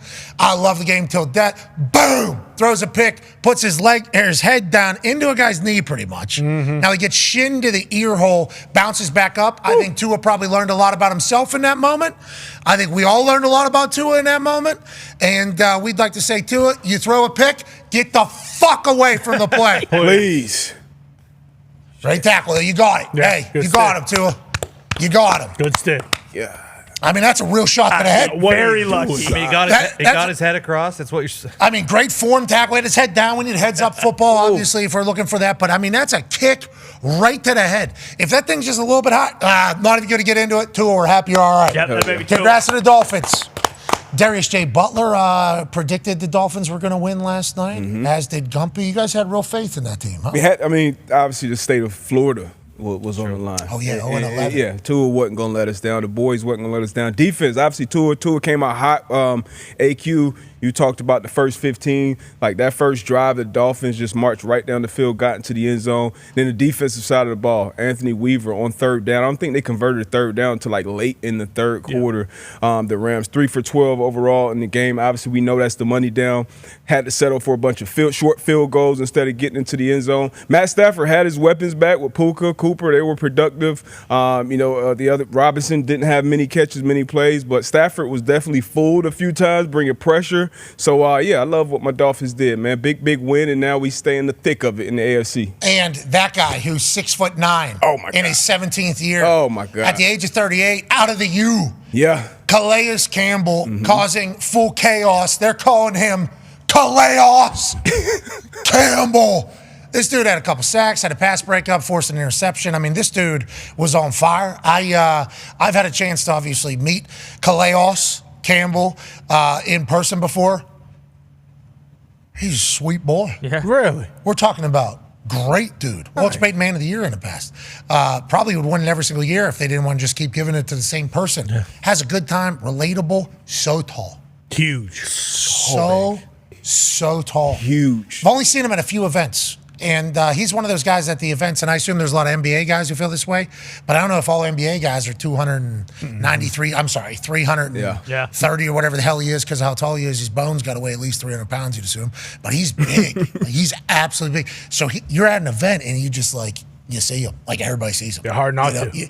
And the way he handles he's like everybody.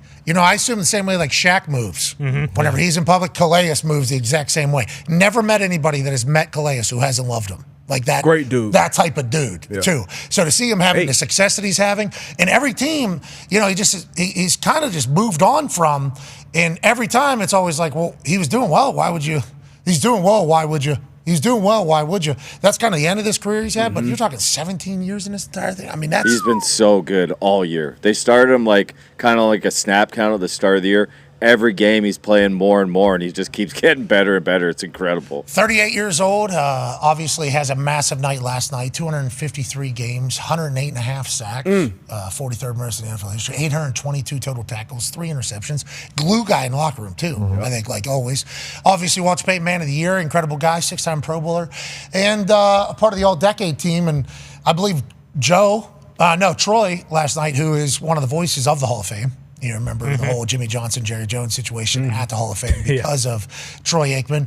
He was like, this guy's a first balloter. Whenever 5 years after he starts hanging up, it's like for the length of time in which he has played, the football that he's played at the position that he's played, it's like that warrants conversation immediately for everybody. Creates chaos. Huge, you mentioned a huge man. Even if he's not getting to the quarterback, kind of how J.J. Watt was in his prime, he's still putting them hands up, putting them paws up. And we always love tips and overthrows as DBs. So always creating chaos for quarterbacks, always in the line of vision, and just consistent. Consistent and stay healthy, played a ton of games. For him to amass those type of stats, who's not a typical edge rusher like a T.J. Watt or Myles Garrett or one of these guys, almost 110 sacks. I think I agree with Troy for sure. He'll be a first ballot Hall of Famer. Joining us now, live from an attic in Ohio, is a man who I assume has immense respect for Calais. Being caused on a football field when that 17-year vet is on it. Ladies and gentlemen, college football national champion, Super Bowl champion, all-time leading tackler for the Green Bay Packers, A.J. Hall. Yeah, A.J., great haircut. Wow. Great haircut. Holy shit. Yep. It's like a toupee. I was just it looks good. It looks tight. In a good looks way. Good. Leading man. It didn't sound like that was a good thing from Connor, but I want to let you know I mean it completely. I just FaceTime with Glen Powell. Your face pops up there. I'm like, holy hell. Wow. Just super handsome all the time. I'll tell you what, that's some of the best marketing you could ever do for that movie, Running Man. Are you kidding me? Glenn answering the phone. You said Bill Macy was in the background? Yeah. He turned his, I said, we're live. Glenn's like, what's up, dude? Like, I don't think he heard me saying we're live. And then he flips over. William Macy just sitting there just like this. Does one of these. Yep. And he turns it back and I go, we're live. And then he goes, I'm in my costume. Then we learned a lot. I'm in my uniform, I'm in my uniform. Can't show me. He was in his costume, whatever. Was he in like his trailer or was he in like the makeup? Where was he? It felt like it was a trailer situation. I guess that's that business, huh? Oh, yeah. You got to be able to have phenomenal patience because you're just kind of waiting. A lot. I think. I don't know. I've never been there, but Feels like it. feels like a lot of it is waiting. That's why they smoke cigs. That's why a lot of the old school guys smoke cigs. I feel like you're sitting around for 7.5 hours and you're working for 40 minutes. Takes time, I guess. Smoking cigs takes time. Crushing beers with Bill H. Macy. Mm-hmm. You know. In the middle of takes, I don't know. Why not? He's a thespian. He can do it. He looks so cool. You should have seen how cool he looks. I believe it. He's going to look awesome in that movie. Clean shaved. Oh, yeah. It's movie star time. You don't want to hide that It's face. movie star time. Glen Powell. Well, hopefully, What? He's one of the good guys. All right. movie star time. Okay, everybody needs This the. guy. We're in a wild time. We've shaken his hand. No, I'm not saying him. I'm just saying it's Glen Powell time. I don't deny that. Just movie star time. I don't know. We'll So see. there's we've all read too many tweets. Amen. Okay, that's what's we've Heard all too many things. We've all seen too much stuff at this point, not to have radar up about everything seemingly. But you meet Glen Powell, you think to yourself, "This is all that's right in the world." Amen. You should not be that attractive and that humble. No. You know that's kind of the issue. And that jocked. That exactly. Jock. He's like the old school Hollywood leading man. That's what he is. Like he's like a throwback. I feel like. Whoa. What's that? Once again. All right. What? We're happy for you, Glenn. Love you, Glenn. Need you, Glenn. I'm talking about Need Glenn. you, Glenn. I said it's Glen Powell time. Yeah. I'm just saying. Just loosely throwing around these throwbacks. Big night last night, obviously. We'll keep our eye on all this situation. Well, I mean, it's going to be hard not to. Yeah, seems like it's everywhere. Yeah. It's going to be a wild time these next few months. I'd say. Seems like a lot of things are in my algorithm that we need to relax. Just think about when the Super Bowl is. That's right.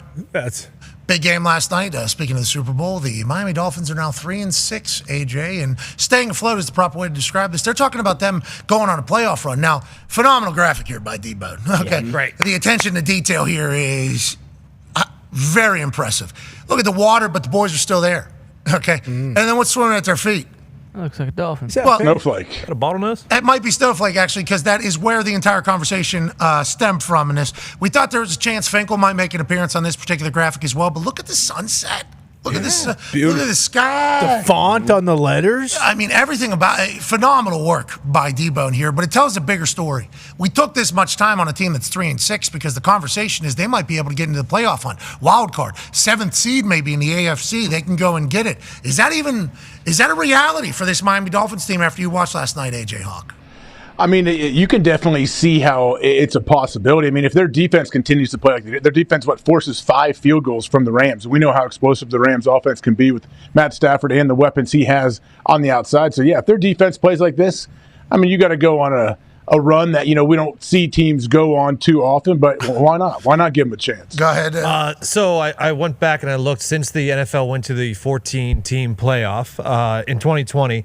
For some reason in 2020, you had to have 11 wins to get in the playoffs on the AFC side. Well, we know why. 2020. Crazy. We know you need a lot of things. In 21, in 21, it was 9 wins got you in.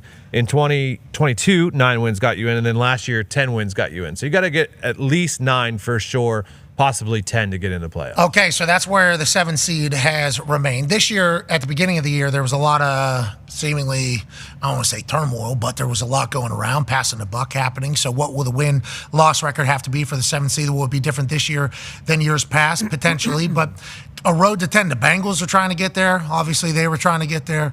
The Dolphins now in the conversation. The Indianapolis Colts are on the road to 10. Kinda. We got a little. We got a game. That's what I heard. Got a game up too. 10 got 4 losses. Yeah, everybody's talking about the Dolphins going to 3-6. What's the Colts record? What's the Colts record? Can somebody riddle me that? 4-6. Oh, we got good. more wins Pretty than the good. Dolphins? The Broncos are currently the 7 at 5-5. I mean, right this is there. all setting up for one of the greatest comeback stories of all time. This team, they're saying, don't even know how to be a professional operation. Don't even know how to be a professional outfit. Things have happened to this team that have never happened before in the history of professional football. Maybe even high school football and college football added into that at the quarterback position. But still, the reason why the NFL is the NFL and the reason why football is the greatest, we're still in it somehow. Yeah. Isn't that bananas? Got to get hot. And if we're able to win a couple games, all these conversations subside too. Like, I'm sure they fix their culture overnight on one Tuesday. Oh, yeah. Yeah, look at them. They've been winning some games. Could happen. Because we have won games in the past that we weren't supposed to win. And we've been in every single game that we've lost to very good teams. And if all this shit is happening behind closed doors, Okay, Bills beat the shit out of us. Vikings beat the shit out of us. Everybody else. The other four. The other That was not behind closed doors. We saw that happen. We watched that. But if we start winning some games, everything that has been happening behind closed doors doesn't matter anymore. And we just go and win the Super Bowl without ever getting it fixed. And we're the first team ever that doesn't work hard, that isn't all the way bought in, that somehow wins the Super Bowl. That is what's possible at this moment. And that's the conversation coming out of last night. This Dolphins team is 3-6. 3-6. And now, hold the phone. Hold on. Hold I'm not really 3-6. Wait a minute. We're actually 5-6 if you look at who we're playing coming up. Haven't played the games. Have not had to do it at all. We're actually 5-6 if you think about it. And I'm doing the same thing with the Colts. There's a lot of teams that are doing that right now. We got to get to 9. We'll just act like Tone. Those are 2 different times. We got to get to 9. Race to 9. Let's do it. We got a lot of games left. Can get that done. We just wrapped up week 10. There's 18 weeks in this season because there's 17 games. Got nothing but time. Anybody can get there. What? Why not? Let's go and do it. Why not go beat the Lions in a couple weeks? Why not? Ladies and gentlemen, this weekend we're playing against the Jets. Uh-oh. And their fans are hoping to think the same thing. Exactly. All we got to do is get to 9 wins, maybe, and we can sneak in as a wild card. 10 wins, maybe. We can sneak in as a wild card. This weekend's a big one for that hope to remain real. The quarterback of the New York Jets, 4-time MVP, Super Bowl champion. Ladies and gentlemen, Aaron Rodgers. Aaron. Hello, Aaron. Hey, guys. How you doing? Good luck to your Jets this weekend playing against the Colts. I might not be getting that pregame text from you, huh? Hey, it might look a little different. That's all I'm saying. It might look a little bit different. Like, hey, today, give these boys a chance. Let these Colts. We've been through a lot over here. Obviously, this Jet season has been a lot over there as well. And that game aside, obviously, would like to hear your thoughts on everything right now. Because I think with the way the season has gone, up, down, we've had some moments, up, we're back, we're here, we've arrived. Then you play this weekend. That game goes how it goes, and now we're back down. It's been a lot of this. But just like we were just saying about the Miami Dolphins fans, just like the Colts fans are saying, just like a lot of places are saying, in your building, what is the mindset? What is the thought on how to finish this season for the New York Jets? Well, it hasn't changed for me. I think you got to approach it the same every single week. When there's a lot of conversation like, oh, what are you going to do now? Like, well, you do what you know how to do. You go back to work. Preparation stays the same. Maybe it kicks up a little bit if you need to for guys that, feel like they can give a little more. But I've been doing this a long time, and the preparation stays the same. Focus stays the same. I think you got to handle it with humility. Been a lot of pies to be eaten around here this year. Flavored, humble. Yeah. Big ones, big New York pies. New York pies. Those big New York pies. Good pies. And it's not a buck a slice either. These are, yeah. But you gotta hold on to that beautiful thing in life called hope. Mm-hmm. And that's just that there's a chance. We're not mathematically eliminated. There's a lot to play for. At the end of the day, one thing that we can play for, whether we're 10-0 or 3-7, is pride. Pride in your performance, pride in the product you're putting on the field, not wanting to let your coaches down, your teammates down, the guys in the locker room, the men and women that you see every day at work.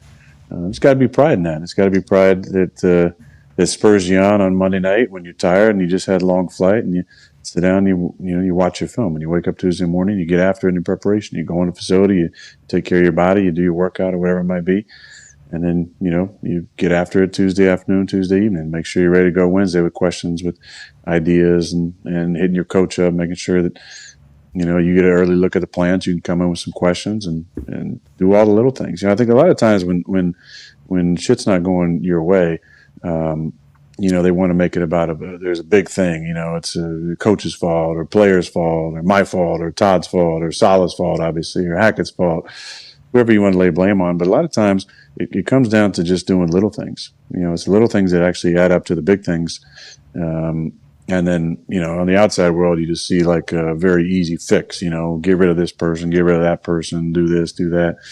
But in the end, it's a lot of times just little habits by players. And and preparation and coaches and the building sometimes that make a difference between 3-7 and 7-3 for us, because there were multiple games that we could have won just on the field. But off the field, sometimes where the wins and losses happen, and we forget about the Monday to Saturday game that we aren't winning consistently enough, I don't think, week to week.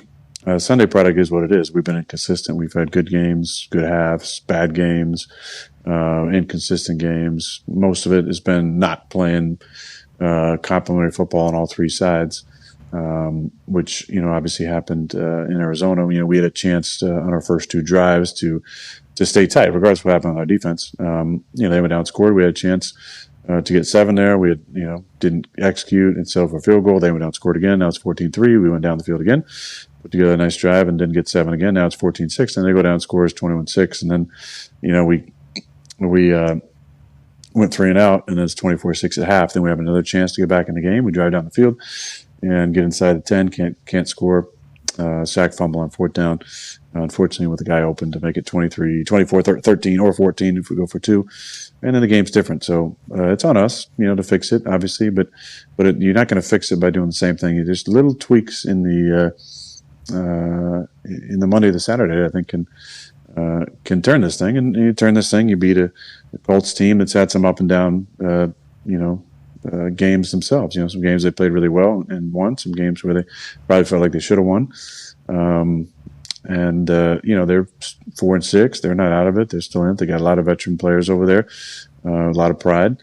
But a chance for us to get a win, get into the bye week, and then look at the back half, the last 6 of our schedule with, I said after the game, we got a couple West Coast teams coming out for 1 o'clock games. We have 3 division games, and we're at Jacksonville. So crazy it is. There's still a lot of things right in front of us, but starts with finding a way to get a win against Indy this weekend. You know what they say, and I appreciate your insight on all of that. You've played, obviously, 18 years in the NFL now, going to be a first ballot Hall of Famer. They say the little things take care of the big. If you take care of the little things, the big things take care of themselves. That's kind of like the mindset. Process-driven people are normally the people that end up lasting longest. The same conversation that you just chatted about there is happening here in Indianapolis, which kind of leads to a different question. Do you think over your time it has been I don't want to say a decline, because that would be negative, but it's obviously a different time, in like being a professional athlete and like handling like keeping the main thing. And obviously you come on the show every single Tuesday, so people will say, is he keeping the main thing? It's like players have had Tuesday interviews in the NFL since the beginning of time. But I'm just saying, There's also a lot of people trying to copy what we were doing. No. Some other shows. No. That ain't. Hey, by the way, shout out us. 5 years. Yeah, crazy. Through a lot of wild times. But do you see a difference in like... Great times. A lot of great times. Wild times. Yeah, great times. There's been great times. God, there's been great times. Couple wild times. Too. Real wild times. Yeah. I was getting attacked in different languages. I didn't know it was possible. I was being called a big fat slob in a tank top in a different language. That was a wild time. Anyways, have you seen a difference, though, in like the generations, because you've been through a couple different now with length of your career, on like being a professional and understanding the buy-in on what it is to be an NFL player? Have you noticed any difference? And I'm not saying you need to call it any names, but we're in a much different time now than we were when guys literally had nothing else to do but ball. Like that is it. Now it's a vastly different space, seemingly. I think that's part of the progression of the league, is that the popularity has soared. There's been a lot of changes with schedule. We were talking the other day, back when I was a young player, second, third, fourth season especially, the rules were different in the offseason. We were there to be in the middle of March, and that gave you a lot of chances to work on little things and learn how to speak the language of football, learn how to be an expert of your offense, learn how to speak the language of defenses, and learn fronts and pressures and coverages and tendencies and alignments on defense. So you can have a conversation in a room and talk about 42 LX front and middle fire pressure and the different stuff behind it, and bringing flame pressure and playing 2-slide blitz zone behind, and all these different little terms you can learn to speak the language, and also really hone the fundamentals. So you had, think about it, you had 6 weeks before the draft, mostly just young players working on their craft. Now, none of the young players, nobody comes in till I believe, middle of April at the earliest, so you're already a month behind. The college game obviously influences all of it, and I think there's a lot of really good stuff in it. When I was playing in high school, it was 21 personnel, a lot of I-back stuff. Even at college at Cal, I didn't take one snap in the gun. Now a lot of these kids are taking every snap in the gun. They clap for cadence. They don't call a huddle. So there's some kind of basic things that have to be learned on the fly by a number of people, because linemen are looking over at the sideline. They're getting their signal, or they're on a wristband. There's not a lot of communication. And in turn, what's that made, because you don't have the same type of time in the off season and you have a different game in college, is you've changed the way offenses play. And some of it's really good, and some of it can showcase amazing skills of guys like a Jaden Daniels, who's had a fantastic season. And obviously what Lamar did in college, some of the same stuff he's doing now. And he's made himself into a fantastic passer from the pocket. But the game has shifted. I think there's a lot of good things in that. But there's also the social media influence, which has made, all of the content very valuable, because now you can monetize all the content. So back in the day, I say it's a lot. I'm the old guy saying how we used to play, cards and dominoes in the locker room. Now it's, guys talking about meeting up afterwards, playing video games and linking up, or you're working on your social media post in the locker room. So it's changed the dynamic for sure. Some good for sure, some good, and some just different. Not bad or good. It's just different. It's different day and age. There's a lot more things to take your mind off of football. And there's an insulation, I think, being in Green Bay, because you don't have a big city life, or these restaurants you got to go get to, or different things, or they talk about the media. I always thought the media in Green Bay was great, but not easy. But there's a lot of distractions, and in the end, it comes down to can you figure out a way to prepare that gets you ready to play? Can you go out and execute what you prepared? Because every offense, regardless who's calling it, can be great or terrible. It just comes down to execution, and the coaches get blamed, but in the end, it's the players who are out there trying to execute it. And when there are mistakes, the majority of the time, it comes down to preparation, and you got to look at what you were doing during your downtime, how much communication were you having on the side, and in practice habits too. Great teams practice a certain way, and we've actually, unfortunately, had some really good weeks of practice, because the product hasn't always been great. But I feel like the last 3 weeks have been the 3 best weeks of practice we've had. So nobody, I don't feel like on offense, felt like we were going to go out and score 6 points. Now, credit to their defense; they got some really good players, and did some good things. But I often feel like it's us against us out there. We're kind of playing against ourselves, and if we don't screw it up, we can be a dynamic offense. But unfortunately, too many times we've been the ones screwing it up. Yeah, that's everywhere, brother. I don't think that's just one place. I appreciate your insight into all that, too, because I haven't been in the locker room, obviously, as many things have changed over the last 8 years, 7 years. I could see how it'd be difficult, to keep the main thing. But I think what a lot of people don't understand, I'm not talking about your situation. I'm not talking about just the Colts situation. I'm talking about every situation in the NFL with guys who haven't been cut before or fired. It's like, you are here you are a piece of gum, okay? And whenever your flavor runs out, whether it's an end of an ability or an end of a likingness or an end of professional, whatever it is, whenever your flavor is no longer the one, literally, it is spit out. This isn't, and there's no rules on where that thing can be spit out or when it could be your birthday. Yeah. It could be, they will spit your ass out and move on to the next piece of gum, and it's over. Then you're sitting on a bar stool wondering what the hell happened. It's like, well, you had your opportunity, you didn't take advantage of it. Like, people don't think that's possible because throughout their entire life, they've never been cut. Everybody's wanted them on our team. We want you on our team. Please, God, be on our team. Please, if you're on our team's better. Then you get to the NFL, it's like everybody in this league has been that person at a different stage of their life. So I feel like there's a lot of opportunities potentially being blown by people, and I don't like that. And I'm not talking about your situation, but I think I am talking about like learning about this Indianapolis situation more and more and more and more and more. And I'm like, what do? You have a chance to be fucking, not just AR. This is like everybody. You have a chance to be awesome. You have a chance to be great. And you're just kind of why? You're just wasting. There's no reason to do that. Well, I think I can speak on that a little bit. I think there's a game within the game that I think people would just miss. And if you're an average player, playing the game within the game will allow you to have a decent little career. If you're a good player, you can have a long career. If you're a great player, you can have a Hall of Fame transcendent career. The game within the game, to me, I was thinking about this a few weeks ago. It comes down to 4 things. And the comedy is that, not the comedy, but the irony, I guess, is that 3 of these are basically team rules. I don't know if it's all in the Shanahan system, but it was the 3 team rules we had in Green Bay, same in the Jets with slightly different wording. And then I've added a 4th one that's just kind of the key to sticking around the league, playing the game within the game. Now, on top of the game within the game is talent, ability, production. But the game within the game is, rule number 1 is put the team first. So that involves some humility, not making it about yourself. Rule number 2 is no excuses or no complaining. Rule number 3 is be on time, be prepared. And the 4th rule that I've thrown in there is be a good teammate. And listen, we all, at times, there's been times that we've either pressed those rules or not adhere to those rules completely. And some of us who've been around forever probably have more opportunity to make a mistake and to stick around.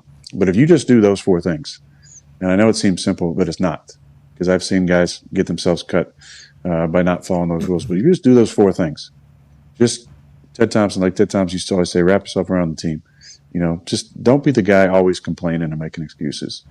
And then be on time, be prepared. That little one, I'm like super old school and weird, I guess. I have a yellow, legal pad that I like take notes on and flip pages over. That's just how I need to do it. And people have asked me, why do you do it that way? And I say, well, I have this 3-time rule. I want to hear it first, then I want to say it second, and then I want to write it third. So I hear the play or the install that we're doing. Then I say the play either like to myself, and then I write it down. Now I've given myself 3 times to remember the formation, the play, the potential can or adjustment, and then my responsibility. And then as I'm writing, and often it involves other people's responsibilities. But that's just how I prepare. Now that we have, everybody has iPads. Back in the day, we had little computers. We had computers. I had my computer out, I had my notepad out. Now, it's your iPad or whatever they got, and then I still take notes. I don't know that maybe that is better than what it used to be, where nobody had a computer. You had to watch film at work, and you had to take notes off of PowerPoint that was up there that eventually got to some sort of Adobe PowerPoint. But you're so. But yeah, if you just do those 4 things, though, you give yourself a chance. At least you give yourself a chance. And I like to there's been a lot of guys over the years who've done that, who may not have been the most talented guys. And one of these guys, I actually saw him recently. I think he's coaching in the league now, is Anthony Levine. You remember Tony Levine, AJ? Oh yeah. He was backup safety for us. And I remember he was in the P squad early, and he always brought energy every single day. And we called him the master of disaster because sometimes he would screw up the cards, a little bit. But he always played balls to the wall and would make plays in practice. But he was also an energy guy. But what he did do was he was always on time and prepared. He knew all the special team stuff. He, didn't make it about himself. He checked his ego at the door. And what Tony Levine did? He ended up getting picked up by Baltimore, played a long time in the league, double-digit years in the league, became a team captain, a core special teamer, and a guy you can count on to come in and play safety for you. And with all due respect, Tony, you weren't the most talented guy in the league. Jeez. Master disaster. But he got by. Great dude. Not just got by. Great dude, yeah. He not only got by, but he excelled because he understood the little things and never gave them a reason to get rid of them. And in my opinion, you can't have enough Tony Levines on your roster. And he's one of those examples of guy who just got it. He's like, I got it. He's this senior, is how I'm gonna right? stick around. He has a senior or a junior afterwards, right? Tony Levine? Yeah. Yeah. Okay, I do know him from special teams. Yeah. Weapon. Yeah. Mm-hmm. Absolute weapon. I do remember him. 41? No. I think 41. 41? Yeah. 41. He had a Yep. great career with the Ravens. Yeah, I remember Tony Levine. Yeah, I do as well. And he's now, Zito's telling me he's assistant special teams coordinator down at the Titans with Colt down there. That's nice. It's like who's another guy? Another guy, just like same mold. All those things Anthony was or is. Same with Colt. Out of Montana. Mm-hmm. There's no way he's supposed to be in the NFL for 8 to 10 years. But just like every day, what do you need? How do you need it? Byron Storer is another guy. Byron Storer would play with me at Cal. He was a teamer. He got in good with Gruden. He was, never going to be a full-time fullback in 21, but was a core special teamer. And then he went on to coach for a long time. He's still coaching, I believe, with Rich in Green Bay. Just guys who get it stick around, and you need those glue guys to kind of get the game within the game. And the guys that don't get it, if you're a great player, it's not gonna work out for you. If you're not a great player, you're gonna be out of the league pretty quick. Yeah, very quick. Cup of coffee, they say about you. But if you're a great player and you also have that entire four core there, man, now that's what we're all trying to. That's what you're all trying. I would hope. Calais Campbell. Boom. Causing Calais. How about him last night? He went bananas. Calais Campbell. Did he? Yeah. Did he? What did he do? Caused an interception, had a couple sacks, 3 tackles. I mean, just fucking full chaos. Calais Campbell. 38, I think, isn't he? 38. Yeah, 38 years old. Oh, I love it. There we go. Yeah. Yeah, he went bananas last night. And his energy, always high. I assume he has never been late to anything. And then he also was the one who pulled the car over when Tyreek going, bingo. Hey, what's going on? Be a good teammate. I mean, you're talking like everything all in one situation. 6'8" and that voice, too. He's got a great voice. And the way he moves. Like, I've never really seen Shaq in like a public setting. I assume it's all very positive. The way Calais operates in those scenes, it's all everybody, how you doing? Make everybody feel happy. And then he moves along. Walter Payton Manley, I mean. Calais, Hall of Famer? Troy said it last night. Whenever, and Troy, I think, has a lot to say, in this entire thing. Troy feels like he was like, he'll be a first ballot Hall of Famer whenever he decides to retire in this entire thing, is what Troy said. Do you feel that way as well? I do. I really do. I think, he was a dominant player for many, many years in his career, and he still obviously can get it done. But yes, I definitely think so. That long at that position. Crazy. With every human liking you, too. Like, that's not normal. Like, every human likes him. I think that goes into it for being immortalized for the game forever, which is what the Hall of Fame is, I think, in the end. Now, I'm not in it or have a vote, but I would say put his ass in camp. Sure. Get him in there. Go ahead, AJ. Ohio, man. You might be in there. You might be in there for media at some point to keep this thing going. Contribution to sport. I know. I've already thought about that. That'd be crazy. That'd be crazy if that whole thing happened. Been nominated 3 times already. No big deal. No big deal. And I do appreciate the fact that they feel obligated to nominate me because of the chance. Hall of Fame doesn't mean anything. Yeah. No, and also the chance of the contribution of sport. So I think they're trying to Olive branch. Yeah, I think so. I appreciate that. Hey, it's an honor to be on that list every single year. It's an honor to be on. Hey, congrats. Thank you. Put Shane Leckler in there. Okay, Vinatieri needs to be first ballot too. I don't even know. You better be. I don't even know what we're talking about here, but I guess there's some drawback on a kicker being first ballot. A kicker's going to be a first ballot Hall of Fame. I guess there is some people over there that feel that way. Vinatieri needs to be a first one over there. Yeah. Put him in. Yeah. He said it. That means a lot more. That means a lot more. Go ahead, AJ. Aaron, is it easier to do the little things or be motivated when things aren't going great? Like, I know, at least from personal experience, like when you're pissed at somebody or things aren't going great, it's a little easier to wake up and go do the little things that you might not want to do. I'm just wondering, is that one of the positive you can have from things not going great right now, but everything kind of out there in front of you if you do go on a run? It's interesting. I would say it's the opposite, honestly, for most people. I think self-motivated people, I think you're exactly right. I think when things aren't going well, it's easier to wake up and go kind of like bite down on a bit and all right, let's get this shit done. That's my mentality. I don't know that that's the shared sentiment though, for everybody. I almost think that the attitude is, and this is a football adage, but winning kind of glosses over everything. I think a lot of times, sometimes, winning and dealing with success is the most difficult adversity because you start kind of resting on your laurels. Oh, I didn't study a whole lot last week, so I don't need to do it. We won, we're not gonna lose, and I think every great team or run kind of goes through that where, we won 19 in a row at one point in Green Bay, and there was probably some things that started slipping a little bit that we weren't quite aware of, and unfortunately, we lost in the division round that year.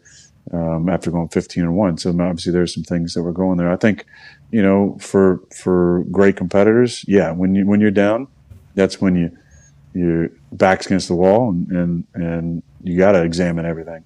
But I don't know if that's the sentiment with every player across the league when things aren't going great. You would think that with perspective, that's why like in these college season, whenever you're thinking about a team, it's like they got embarrassed the week before. Mm-hmm. Their coach they're gonna go back. They're gonna kind of dive in more.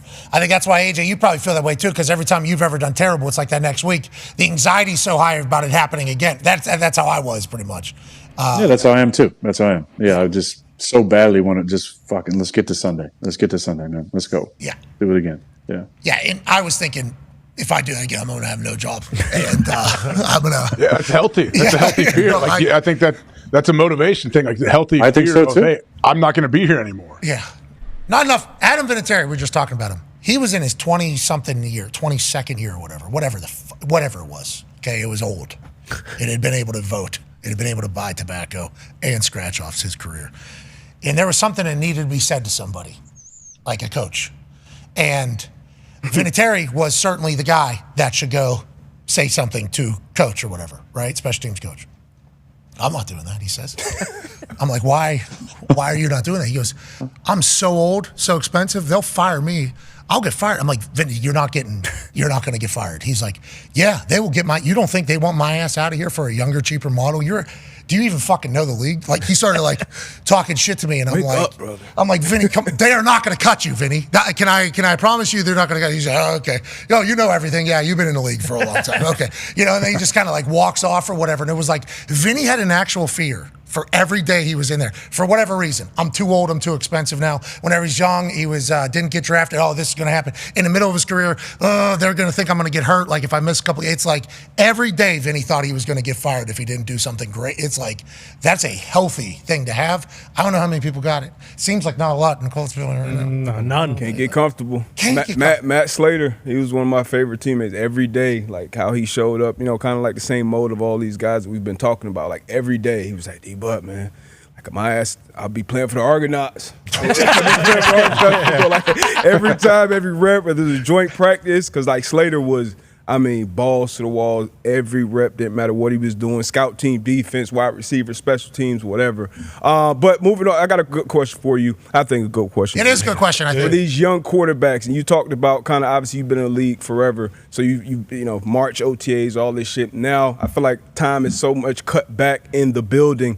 Is it almost a necessity for these young quarterbacks to kind of have an off-season quarterback coach or somebody, I guess, third party or somebody that they can have on their team they can kind of check in with, work through things throughout the off-season? No receivers, they can go and run routes, maybe catch balls from receivers, DBs, same movement stuff. But as far as knowing schemes, a lot of things are pretty similar team to team. But for a QB trying to develop with so many things on their plate so early, what do you think about that off-season quarterback coach type things as a younger quarterback when it comes to development? Yeah, I have an interesting perspective because I never had that. I never really felt like I needed, an off-season kind of quarterback guru with me. I had Tom Clements. Tom was the best quarterback guru that I know. And so I got to work with him starting in March. But I do think the off-seasons are so very important for young players to figure out how to take care of your body during that time and how much football to do, how much clearing your mind to do. But at some point, it's got to kick in. This is a full-time job. And I think it's a different game, than when I was a young player where Victory Monday meant, you don't come in Monday, you don't come in Tuesday, right? That's not really the case anymore. Like, no more see you Wednesdays. What?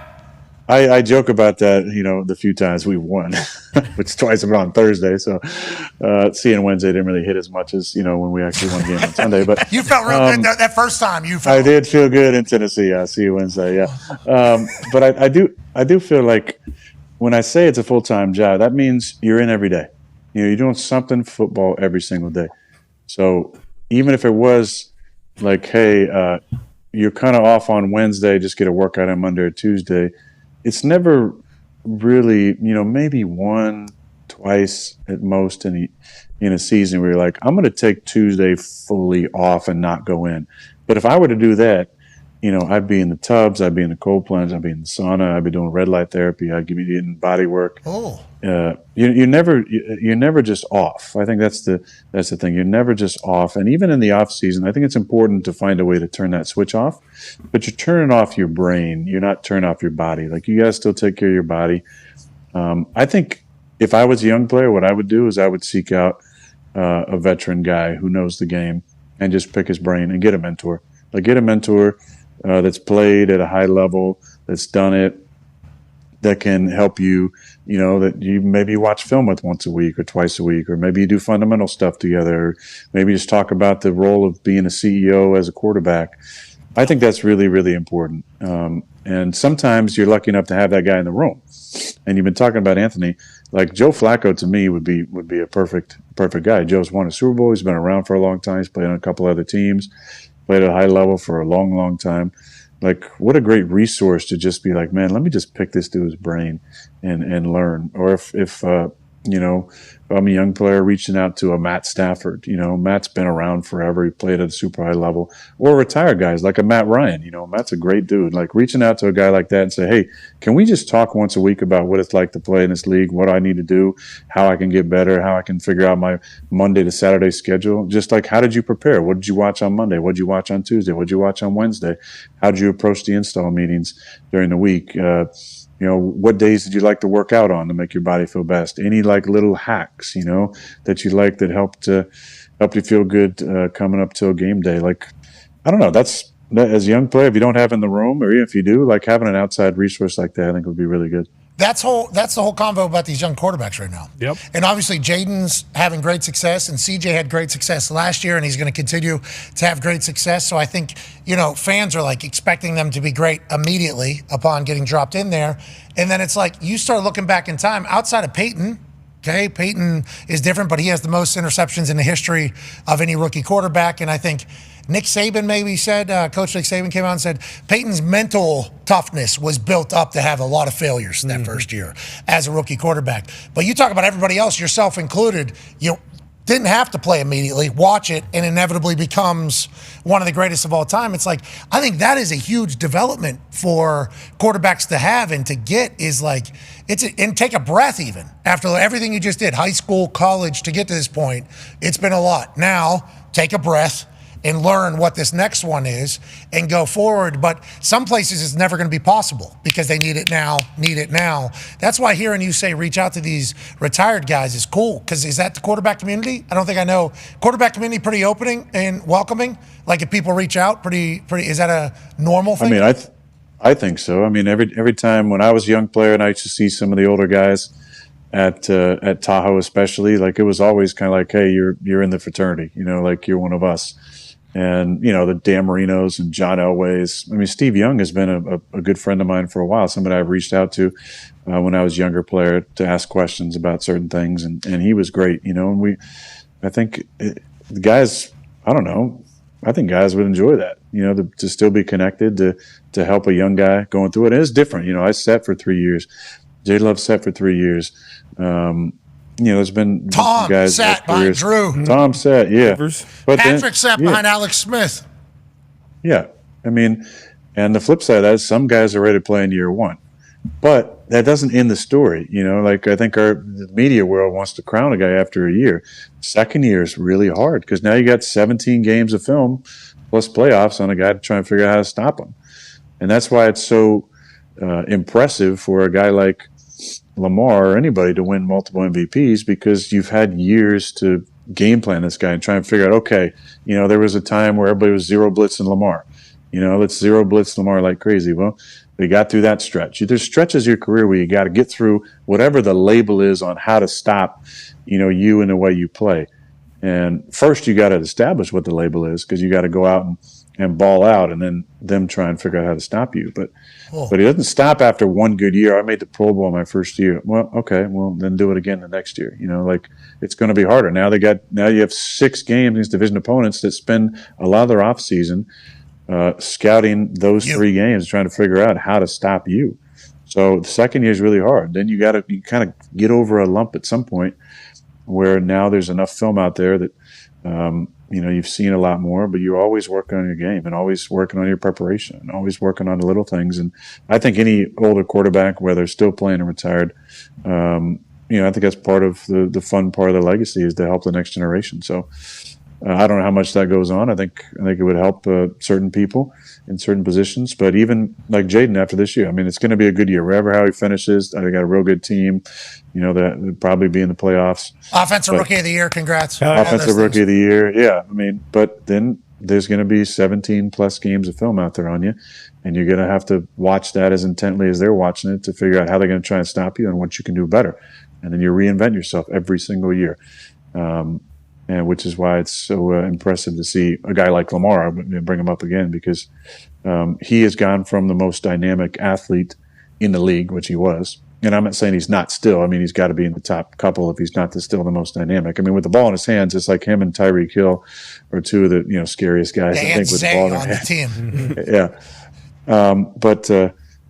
But now he's done such a great job of throwing the ball on time from the pocket that makes it really tough to stop. What did they do to you? Patrick Mahomes, they won cover 2 and just said he's going to get bored. He's going to get bored. He's not going to be able to handle running the ball and then having to play defense. That's what they did to Patrick Mahomes. He obviously gets through it. They won a Super Bowl during the entire thing. What did they do to you? What was the first thing that they started doing to you? Do you recall? Well, it usually starts, at least back then, it started with pressure. They would try and pressure you early and see if you can pick up pressure, if you can deal the ball, if you can throw hot, if you can do production adjustments. Then a lot of times, and it went for us, it was playing a lot of too high. All right, can you be patient? Can you be patient taking checkdowns? Can you be patient throwing the ball underneath? Tale as old as time. Can we? And then for me, because I was extending plays so much, it was really the rush patterns that changed.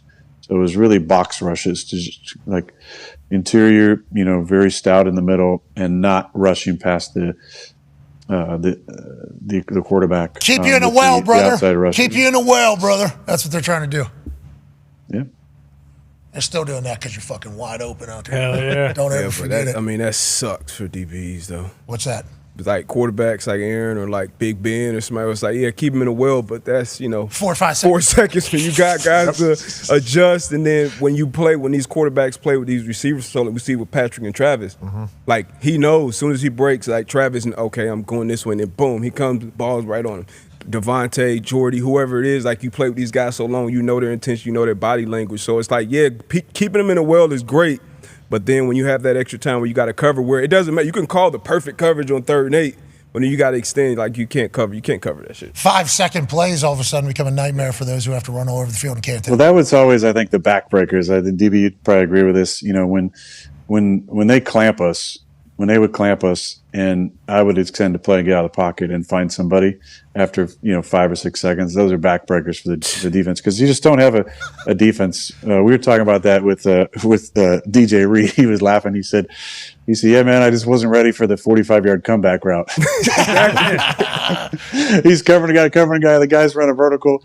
He's running with him, and then the guy breaks his route off, and a long scramble and completes a pass. He said, yeah, I didn't have that on the on the old tape I watched this week. He didn't have that route. He didn't show me that route, the cut-ups. Hey, that's perfect segue for this particular question, because I guess 27 of the 35 sacks that have come for this one particular player are 4+ second plays. Yep. So a lot of people don't really know, and he's a rookie, he's young. I mean, it kind of all ties to this. Go ahead, Con, man. Yeah, Aaron, big news today is Shane Waldron getting fired as the Bears OC, and obviously because of that, there's a lot of conversation about Caleb and the offensive line in Chicago and all that stuff. But what do you think is kind of going on with Caleb just personally when it comes to all these things happening? There's a radio show that's saying, some vets wanted Waldron out, and they were asking if Bajan could get some time. But for Caleb as a rookie, what do you think he's kind of going through mentally, and how do you think the rest of the season kind of goes for him here after the change at OC and kind of getting a fresh voice in his helmet now? Well, unfortunately, that's the nature of our league now, right? It's coaches and play callers on both sides of the ball aren't making it through a season. There's been a lot of quarterbacks who've had rough starts to their career with multiple play callers. I feel like at one point Alex Smith had 4 different play callers for 4 years or something, I believe, in San Fran. You can fact check me on that, but I know there's a number of play callers, and there's been a lot of guys who figured it out over the years. But it doesn't make it easy on the quarterback, for sure. There's just not a lot of patience anymore in the league. It's get this guy out of here. And unfortunately, what happens, and I really mean this, is a lot of it is rinse and repeat under the guise of brand new scheme, brand new approach, and that's the way the league is going too often. There's not the patience to go, listen, I believe in X, this person, this scheme, this coordinator, this player, and we're going to weather these storms because it's going to make us a mentally tough group or a mentally tough person, and we're going to get behind these people. And this is, I don't care what you have to say outside the building. This is what we're going to do. And for a young player to come in like that, be drafted first overall with all the pressure, scrutiny, expectations, obviously with the roster moves they made, and then you get rid of the guy calling the plays after 10 games, something like that. That's a tough deal for him. But I don't know him. I know I know a little bit about him, and I Don't think give him he's advice. He's strong enough. I'm not giving him advice. He's strong enough. No, listen. No, I'm joking. He's Drake Maye, though. That was a moment between he and C.J. Stroud. That was a moment between he and C.J. Stroud, which obviously He's strong enough mentally to get through this. He is. And Chicago is a great sports town. They got great sports fans. But the consensus for all fans is, if we're not winning now, everybody needs to get the hell out.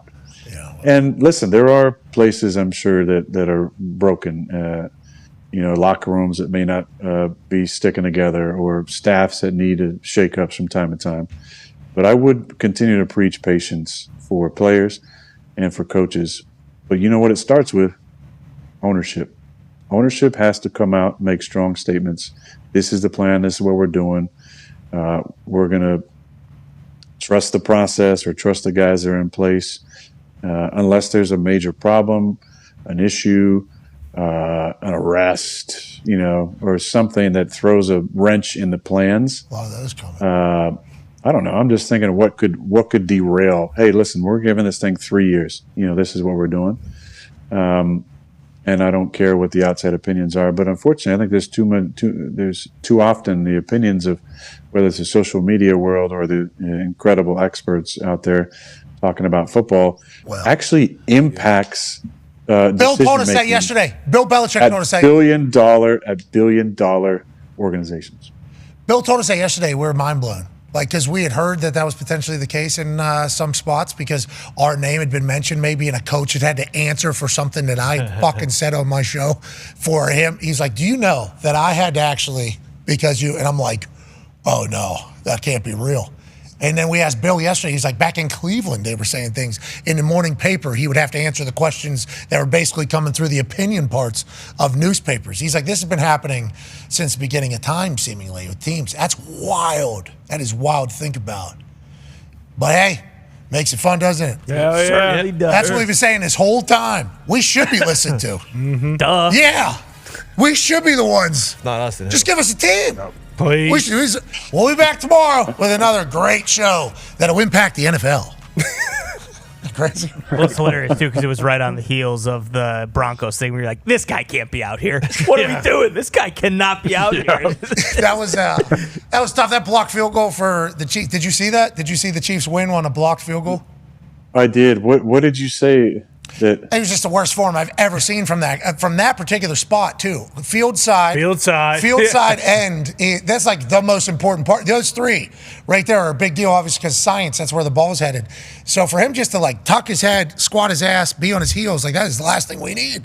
And I would like to let Alex Forsythe know that I said a lot of things. It was about the way he was on the field, and it's not his fault. He shouldn't be there. Clearly, I saw some film from earlier games. He should not be there. He should not be there. That's just the way it is. Somebody's got to point it out. Well, somebody should have seen that. He's probably thinking the same thing. Thank God. Jesus Christ.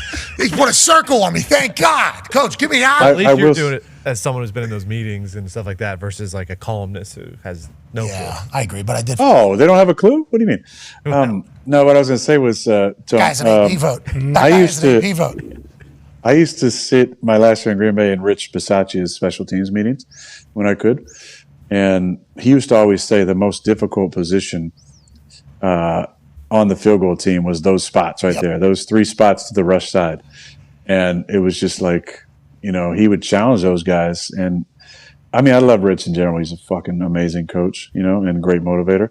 But he would talk about how difficult he's like one of the most difficult positions in sports. It's terrible. You just got guys just trying to fucking run you over every time. Yeah, and the actual technique is called die slowly. So that first word, pretty important. Gonna die. Okay, that is just, we just need you to die slowly. Which, once again, that guy was not supposed to be in the front lines. No. That guy was not supposed to be there. That was not his role. And on the flip side, Leo Was the kick going in though? Could you tell trajectory wise? Will said it felt good. Too quick. I mean, right away. I mean, he exploded through that ball. You would have thought, in. with where it was blocked at, you would think that would be like an A rush, an A gap rush with where, because he gets over so quick.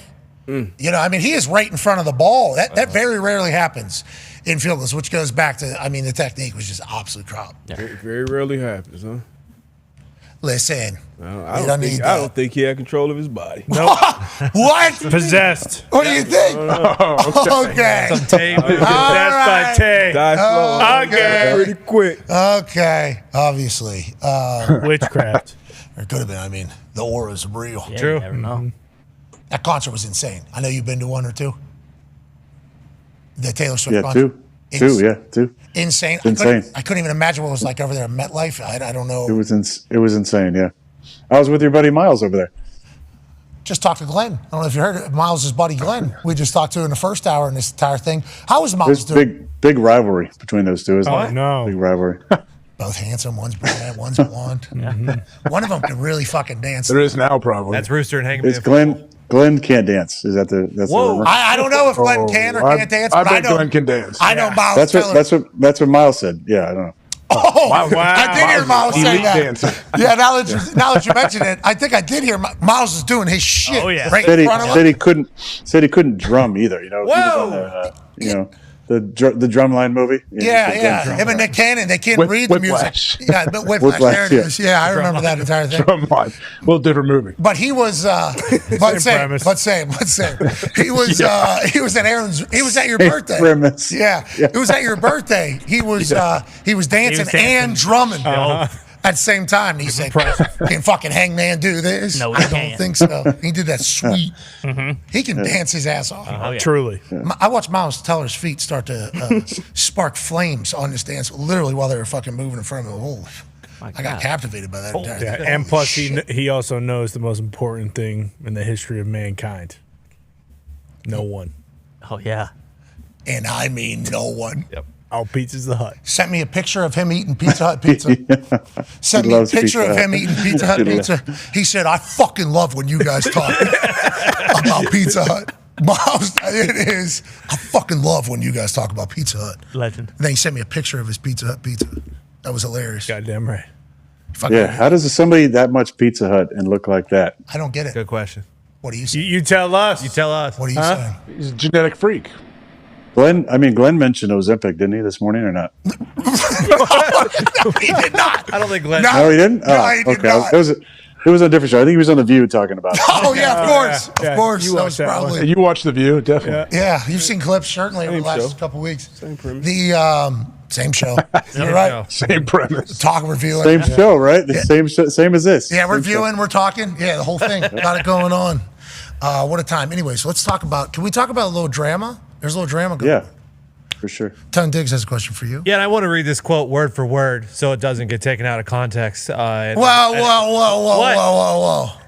Okay, let me just read the quote. It says, "You want to win games and do great things with those type of legends who put in more time and work than Mike McCarthy ever did." Okay, that was not. Is Mike McCarthy a hard worker, or that's Word pretty? for Just, word. There's a lot of words you left out there at the beginning. that was a quote. Who said that? Micah Parsons.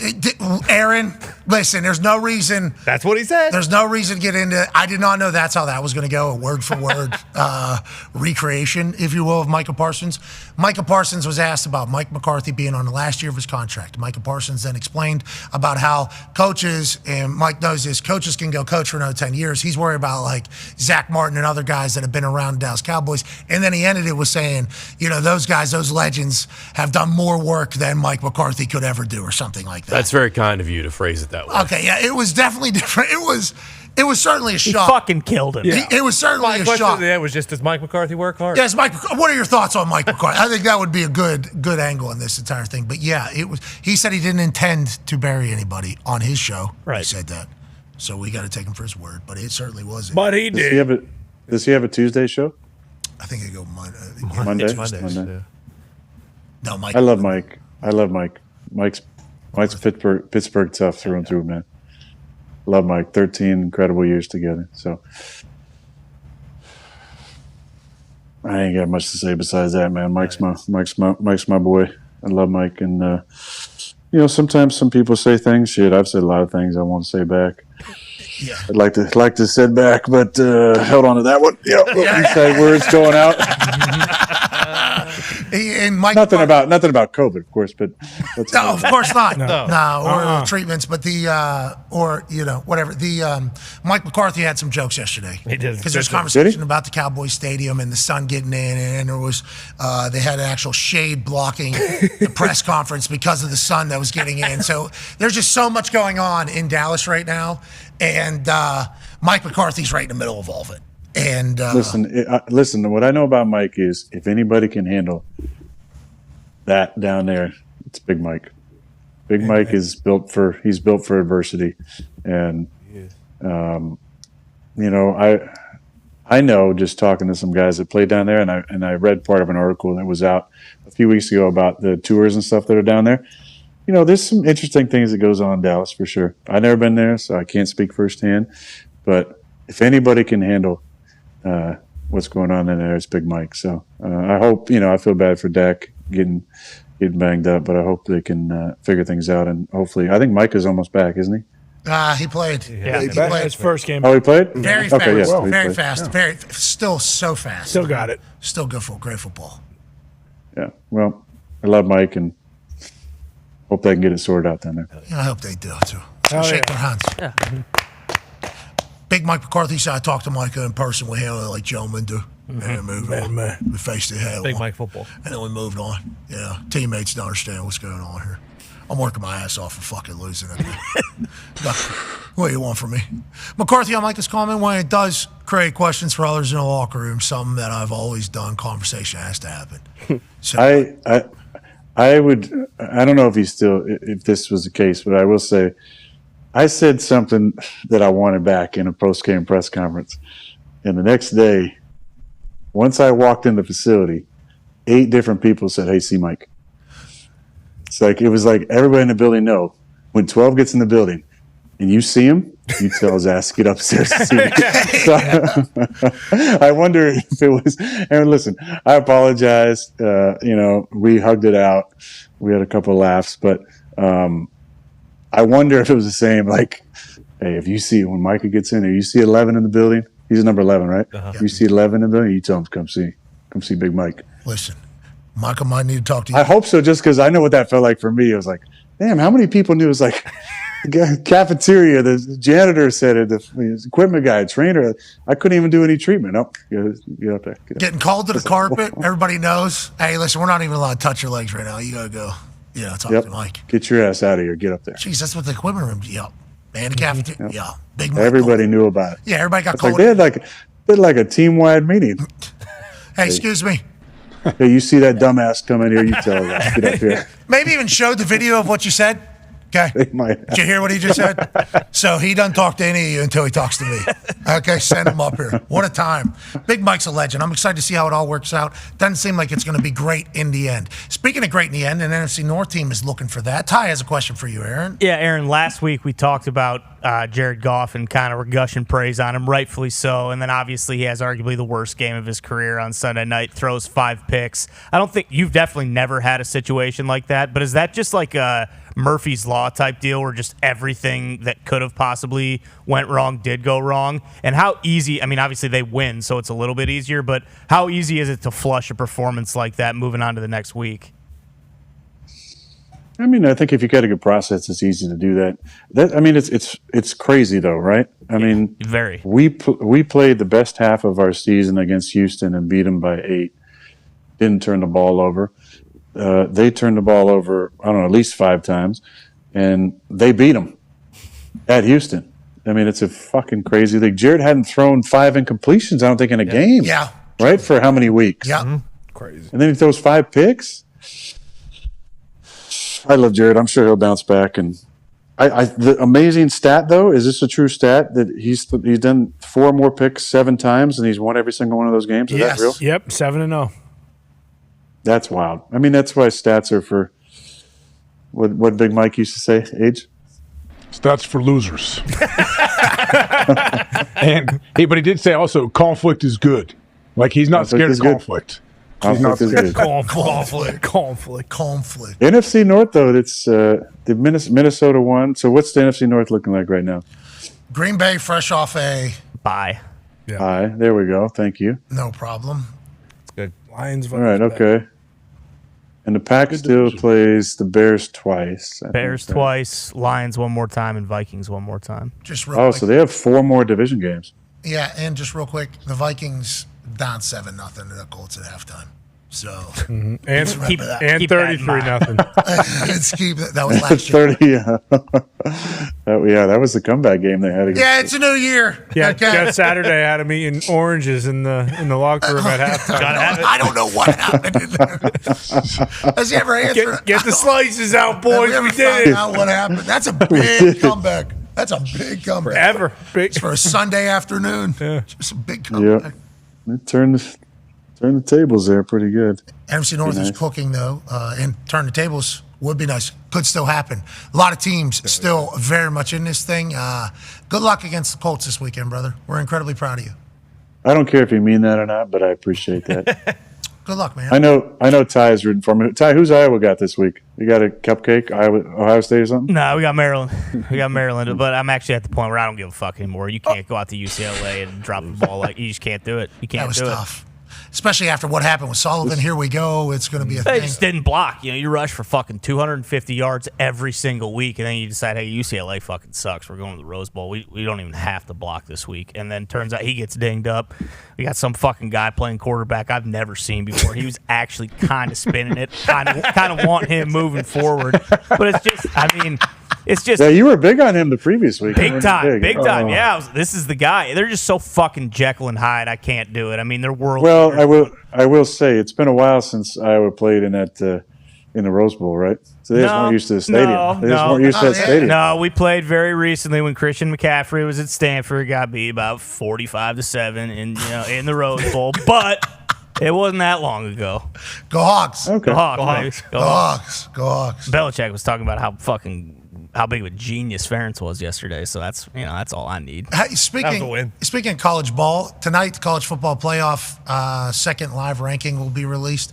This 12-team playoff thing is sweet. I think it's going to be electrifying. Should have had it 20 years ago. Agreed, man. Isn't it crazy? The NCAA sells its right to deem a champion to the BCS.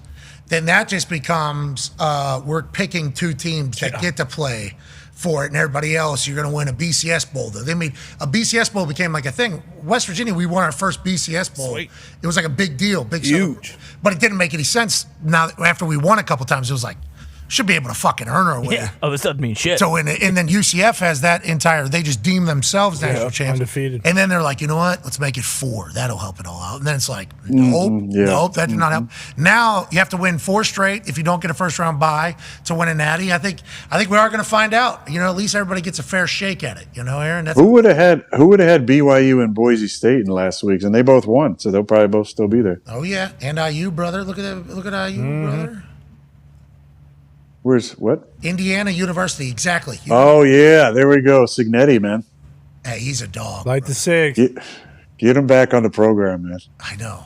He was on. Get him back this morning. on there. He dropped a great gem. I was watching it. Every time he talks, I have to listen because I have no fucking idea where he's headed. You have no. Is he going to bury somebody? There's a chance. Yeah. Is he going to talk shit? Probable. But what is he? And then is it going to be something incredibly motivating or like leadership wise? It's like maybe that guy is special. All right, we appreciate the hell out of you, brother. Cal wins out 8-4, put them in the playoff. Something to think about. Done deal. West Virginia too. Yeah, West Virginia's got a path. West Virginia's got a path still in the Big 12 championship, so maybe we'll see how. I bet they do. Yeah. See you there. Ladies and gentlemen, Aaron Rodgers. Yay!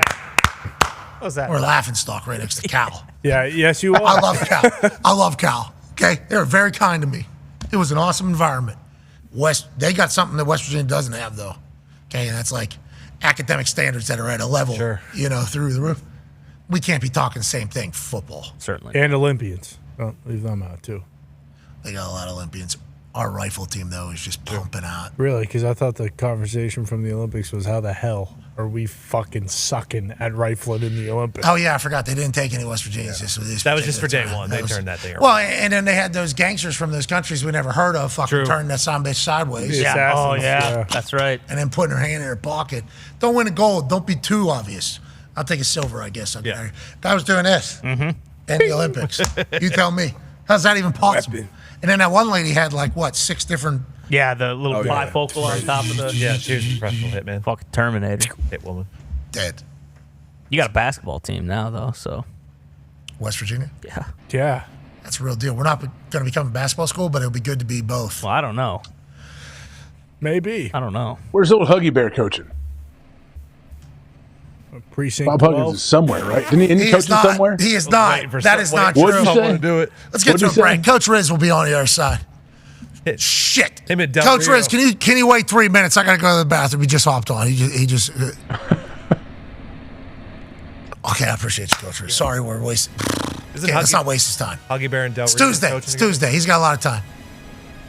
Wow. Let's not. I'm a whole. No, because I'd like to talk to him. Yeah. And this man did. He gets the bathroom. he knows. He He gets the knows bathroom when he's got to break. go. I got to piss. I don't. It's not a shit, so it's a little different story for what he had going on. He just shows up and says, "Hey, where's your dumper? I'm gonna break it." Yeah. And then says, "I'm gonna go ahead and coach a football game, and I'm gonna win."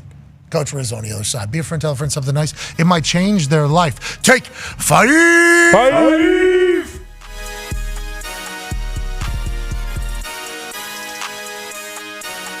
Why is football the greatest sport on earth? And do you think football is the greatest sport on earth? And why do you like football?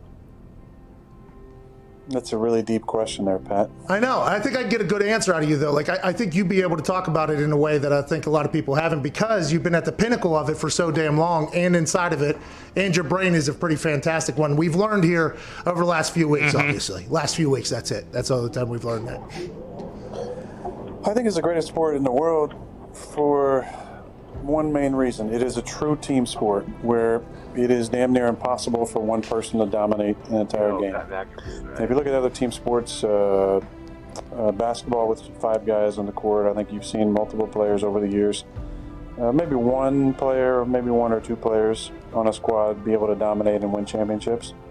Baseball, you can have a dominant pitcher and win championships. Soccer, you can have a dominant forward and or goalie. That seems to be a little more of a team sport, but you don't have 11 players engaged at the same time on every play. It is truly a sport reliant on every player on the field to do their job in order to be successful. And I think that's why at times, certain star players can get maybe too much credit and maybe too much blame on the flip side, because it does take so many players at the same time in 3 phases to win football games.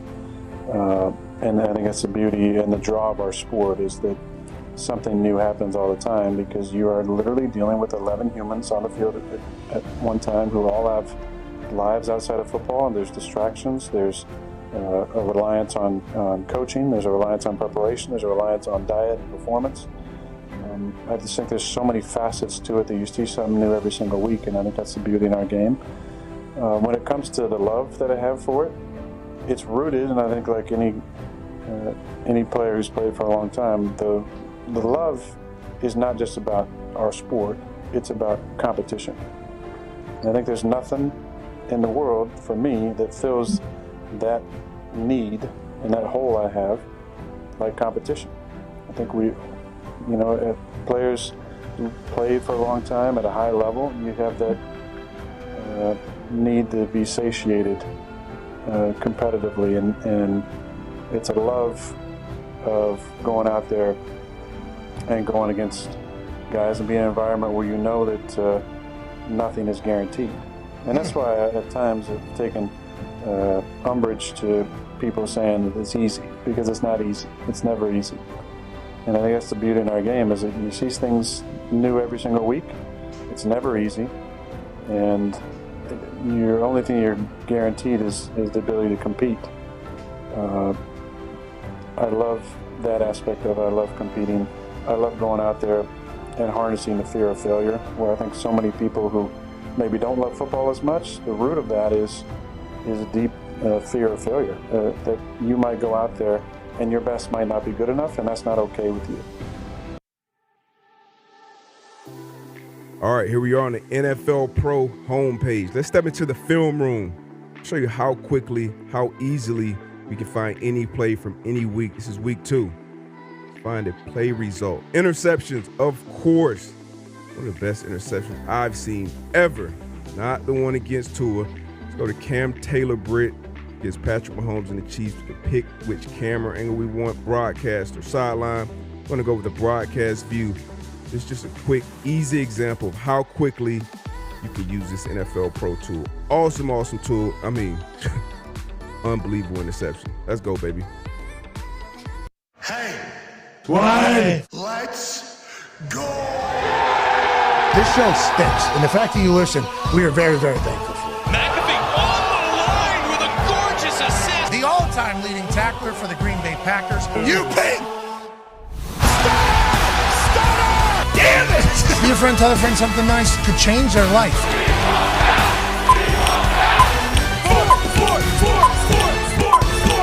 Hello, beautiful people, and welcome back to our humble abode, the Thunderdome. On this Aaron Rodgers Tuesday, November 12th, 2024, Hour 3 of the program starts now. Football! He is awesome. That's AJ Hawk. The Talks to Tables here at Boston Connor and at Ty Schmidt. Sweet shirt, sweet hat, pal. Hey, thank you. Appreciate very much. What's the hoodie all about? You cold? No. The hoodies just kind of become part of the look, I feel like, especially during this winter season. Oh, really? Bundle up. Yeah, you never want to be too cold, never want to be too warm. Oh, that's what they say right there in the middle. Yeah, exactly. Walk the line. Yeah. Why is Chuck always in here shivering like when he's walking around? Because he's old, man. One half of the hammer, Dahn. Cowboys AP Tone. Do you think that was fair? If it's true, it's fair. Oh, geez, Louise. 9-year NFL vet. He's talking about one of your ex-head coaches. Yeah. This is Darius J. Butler. How do you feel about what was said about... I don't love it. Me neither. That's pretty Why? mean to Chuck. Yeah, You and Gumps. Yeah. Pretty mean to Chuck. I don't like it. Me neither. Oh, what? He's not old? Okay. The sky not blue anymore?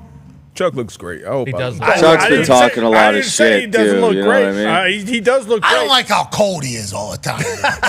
Cold and old. That's what everyone's saying. No, that's not what they're saying. Every Thursday. No. That's Cold and old Thursday. All right. Joining us now, ladies and gentlemen, is new and undefeated head coach for the New Orleans Saints, former special teams coordinator, now add the slash. Ladies and gentlemen, Coach Darren Rizzi. Yeah, coach. How you doing, man? Awesome, guys. How you doing?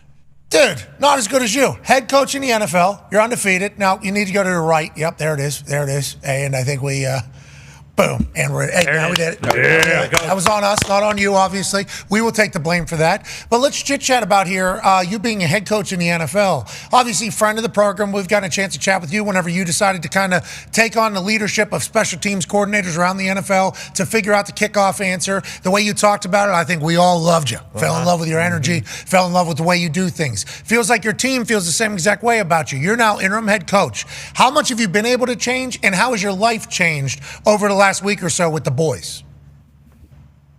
Yeah, definitely a little crazy week to say the least. No doubt about that. I think you know me well enough to know that my personality is not going to change much, right?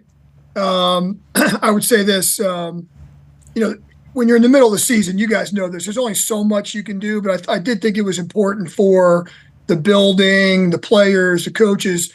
When we came back on last Wednesday, I wanted to just look and feel a little bit different. I had my own little touch to it, if you will. So I know you guys have heard about the locker room changes and the schedule changes, practice schedule. I had said to the guys, our last home game, not this one against the Falcons, but the one previous to that, I didn't feel that Superdome energy, not from the fans. I'm talking about from the players, and I want to get that back. And so, the passion, the energy, all that stuff was the big theme last week. And, I really haven't had a chance to kind of soak it all in. Just kind of, you know the deal. We're in the middle of the season. So just made those changes. The guys all bought in, the leadership bought in.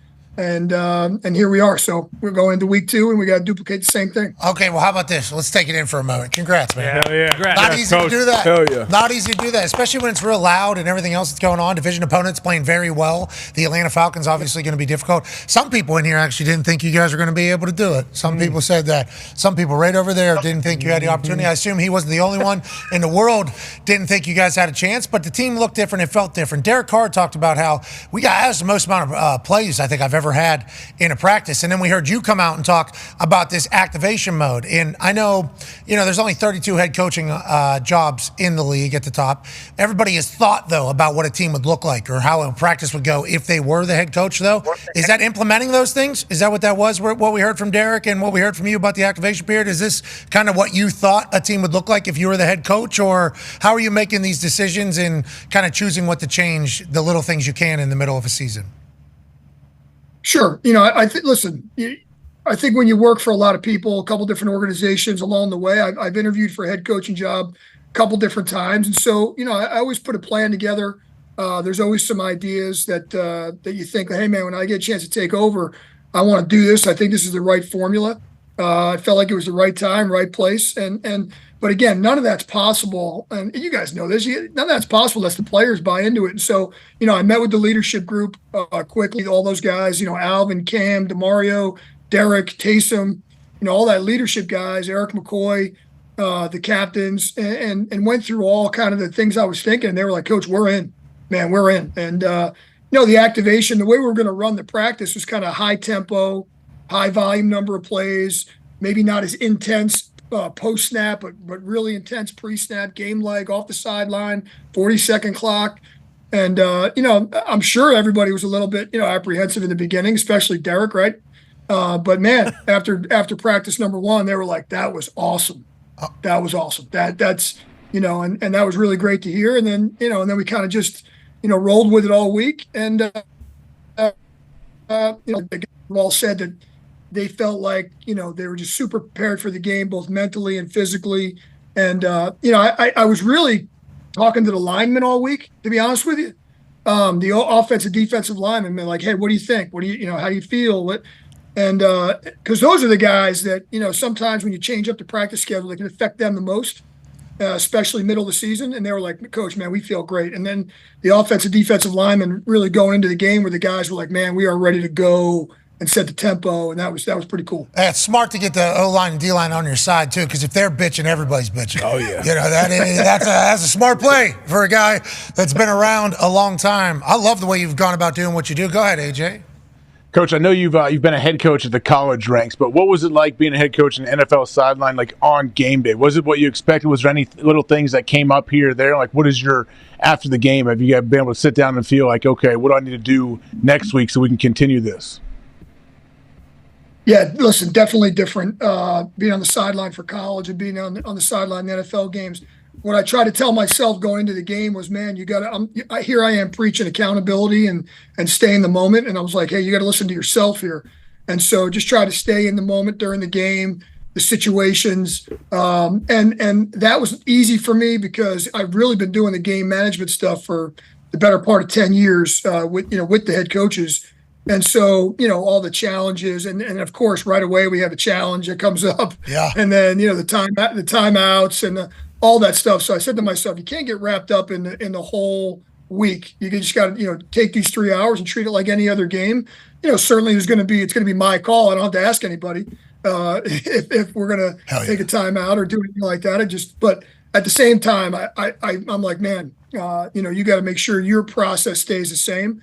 You guys have probably heard this. I talked to Bill Parcells. I talked to Dan Campbell.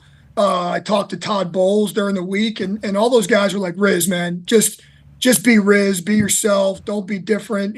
Don't be one of those guys that gets in the head coaching, seat and all of a sudden changes his ways. Don't be that guy. And because the players will see right through it. Oh, yeah. You know what? That's, yep. So, man, just be yourself. But man, it was awesome. The Superdome was phenomenal. The fans were great.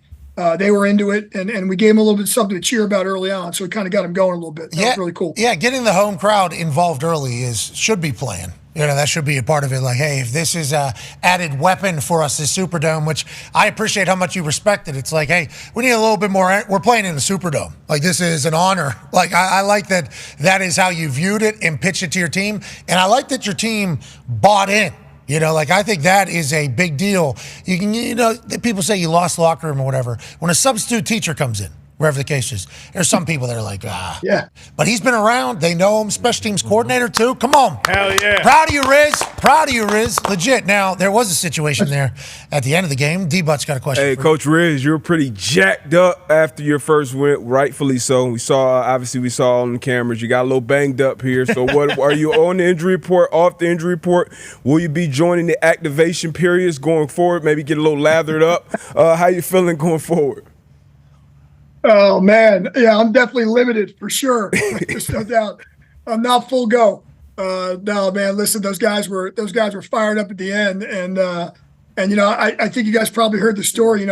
Chase gets his sack there to sack fumble, and they lose a bunch of yards, and Peyton Turner started spraying his water bottle. I'm like, man, the game's not over. I'm like, stay locked in, 30 more seconds. We got a couple more plays here, and I'm ripping his ass. So when the game is over, here's his chance. He's going to come right back at me, and the guys got fired up. And then when I wasn't looking, he got me. And man, my entire left arm went completely numb. I mean, it was like it felt like an elephant trunk. I mean, I was like, are you kidding me? So then I'm leaning on Peyton, and he's like, looking at me. He's like, Coach, you all right?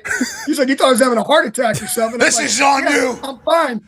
I'm like, you just I got a stinger down my left arm. He's like, Coach, I'm sorry. I'm like, nah, we won. Don't worry about it. I'll take it. I'll take one for the team. And, but yeah, so that's what happened. So I look like a complete noner at the end of the game for sure. I got a couple good shots in there, and then all of a sudden he buckled me, but it's like the old, from behind. Snipe. Hey, never went down, Ray. Paralyzed. Live you learn, baby. Hey, we win. We just won a game, baby. We just won a game, baby. Got to enjoy the hell out of that. If I had to sign up for it, ahead of time, I would do it all over again. Hey, I'll take the hit. Okay. So that's after the game. Let's go to before the game. Ty has a question for you. Yeah, Coach. I think everyone appreciated how you made no bones about it. It's like, listen, I got to the stadium. I've never used the coach's locker room before. I take a shit and I clog the toilet. So you can imagine how I think the day is going to go after that. So this is a two-part question. We're talking the Superdome here. Those are industrial pipes. What did you eat the night before that made you clog the toilet? And have you considered now going forward, you don't have a choice. Have to. You got to take massive nukes before the game and clog the toilet every single week. Oh man! So here I am, and I'm in there, but I'm obviously by myself, right? So I'm like, "Are you kidding me? Is this really happening right now?" So I got up and I'm like, you know what? If we win this game, I'm telling everyone this story because you know what? There's not a person out there that hasn't done that before, right? Everyone can relate. Come on now. Ty did it right? here. Doesn't matter. Yeah. Right. But it wasn't. It wasn't even that. It's just like the toilet wasn't going down. I was like, are you serious? This is really how my day's going to – oh, man. So, yeah. I'm like, I got to share this. And if we lost, no one would have ever known. But I'm like, you know what? I'm gonna share this with everybody. No, I didn't get the plunger, Pat. Come on. I didn't know. I didn't know what all happened. Did you rolled up? Yeah. You rolled up? Put your arm in there? Did you? Like JJ? Well, and I mean, you would think my brother was a plumber. My brother was a plumber, so you would think I could be able to take care of myself. But no, here I am. Mario, I'm a coach. I'm not. Rizzi, I love everything about that. Just the thought of that. I mean, that is wonderful. What a memorable first win. Yeah, awesome. No kidding. First of many. Yeah. First of many. Go ahead, AJ. Gosh, I mean, it's tough coming back from that. You might have to start every game like that. That's the crazy thing about it, Ty. I didn't think about that now, though. Yeah. Not a bad idea. People get superstitious. I know it's a baseball thing more than football, but how do you, with everything we said, like how do you continue your message? How do you continue to, I guess, bring this much juice? I know you're going to be you, but how do you continue for your message to get across and evolve and really, as your team, you grow as the season goes with you as the head coach? Yeah, I think that's actually going to be in the locker room after the game. I said to the team, I think that's going to be our biggest challenge. Like, a lot of times it's easy to get on board with something that's new and fresh and exciting. And, we press the restart button, all that. It's in order to duplicate that and duplicate that effort, duplicate that energy. listen, I'm going to bring it every day. The leadership of the team is going to be the most important thing. I'm going to challenge those guys this week. Let's have a better practice week. There's plenty of stuff, from the game that we got to get better. The team, we didn't execute. We certainly weren't perfect. There's stuff we got to get better at. So let's make that the focus this week. Let's keep the same energy. Let's keep the same juice. Let's make the corrections. But at the end of the day, we won that game this past week because we were prepared and we made plays when we needed to. I mean, the Honey Badger interception, the Chase Young strip sack, the blocked field goal by Ridgeway. I mean, we made big plays in the game. That was a big, big deal. And so I felt like the pressure of the week is again, we brought the juice, we brought the energy. The Superdome was awesome. And so let's use that same formula. And let's not take a step back. So that's going to be really the messaging this week. We'll be wild to watch it because there's a lot of talent, obviously, on the team. Incredible amount of talent. For whatever reason, wasn't going the way it should be. Coach Riz comes in, Let's go. Starts. Comes in. You know the Rizzler, obviously? You know the Rizzler? Yeah, listen, we got to get the Rizzler to a game over here. I got to get in touch. Can you put me in touch with the Rizzler? Yeah, you do. Yeah. We don't know the Rizzler. We know of the Rizzler, obviously. Panther just I think we all do. So hopefully it'll we need it to happen. Yeah. Give him a headset. Give him a headset too. He needs somebody told me I look like an older version of the Rizzler. Like I can be related to him. What a compliment. What an double. What an absolute honor for you. I mean, but the Rizzler maybe having a headset on him. He should. Play 3 tech. Yeah, get him a helmet. Yeah, you're right. I didn't even think about putting him on the field. Yeah. Holy shit. Hey, I got another one. I got another one for you too, though. By the way, this is another one we got to get down to the game. So Pat, you had Livy Dunn and Skeens on right on College Game Day. Yep. All right, I got an absolute random fact here. You ready? Yep. Livy Dunn and myself are from the same hometown in the great state of New Jersey. Holy shit. Same exit off the... And we're both here in the great state of Louisiana. So I got to get Livy and Paul. We got to get them down to the Superdome. So here's an open invitation right now. Livy, Paul, let's get you down to the Superdome this Sunday. Yeah. And get you part of the action. I mean, we had 2 Hillsdale, New Jersey natives. Oh my gosh. Down here in Louisiana. And same exit off the Parkway. You got it right. So we grew up. That makes a lot of sense for Paul to want to go down there with Livy, too. Let Livy, because she's going back to LSU, she's going to win another national championship. Back to back. And then Paul Skeen's obviously about to win a World Series. With who? Well, he might win a Cy Young. He's not going to win a World Series. No, he's going to win a World Series with the Pittsburgh fucking Pirates. Okay. That's what he's going to do. Okay. Nonetheless, they need to get down to a Saints game. We agree. Hey, Riz, we like what you're doing down there, Riz. Smart. We like what you're doing down there. Tone Diggs has a question for you, Riz. Yeah, Coach. Obviously, you got the Browns coming in this week. Are you worried if the game was based off of just sheer motivation that Jameis would potentially put the boys over? Yeah, I mean, listen, Jameis, obviously, I got a great relationship with Jameis. Jameis is we know what kind of playmaker Jameis is. You look at what he did, coming off that week when he started against the Ravens. I mean, he catapulted them. It was a little bit no different than our deal this past week. There, he kind of brought the juice, brought the energy, and so he's going to be fired up. Listen, I know how Jameis is. He's going to come into the Superdome ready to roll. And he's played here many, many times before, both as for the home team and the visiting team. And so he knows what that crowd's going to be like. And so we're going to, that's going to be something we got to obviously get after. And listen, I know their record hasn't been, is not great either. But at the same time, they got a couple guys playing really, really good football. I mean, Garrett is killing it right now. Got to have a plan for him. But Jameis, listen, he's gonna be juiced up. Yeah, he is good. We're going to bring more juice than him. You told us that you used to go try to do the thing. Don't eat dubs. Don't be eating dubs. You don't need to be doing that. You do exactly what you're doing. Big dumps. Yep. And then big stingers afterwards. And then you just keep it rolling. Coach, we're incredibly pumped for you. Congratulations. We hope the boys continue to play great football for you because we obviously appreciate you as a human and a football coach. Have a good one, man. Thank you for the time. You guys, man. You guys are the best. Anytime, man. Love coming on. We appreciate you, ladies and gentlemen. Coach Darren Rizzi. Yeah, go. Bro, that video is scary of his lower body going limp. He's holding himself up. Watching that again, that scared me. He said his entire thing just went limp. was But like he's holding himself up on a body like that. Oh, you know how bad it hurts getting pushed in the back when you don't know it's coming. Oh, right here. Oh! You having a heart attack, Coach? For real, dude. Oh no! Maybe he's just trying to drive him.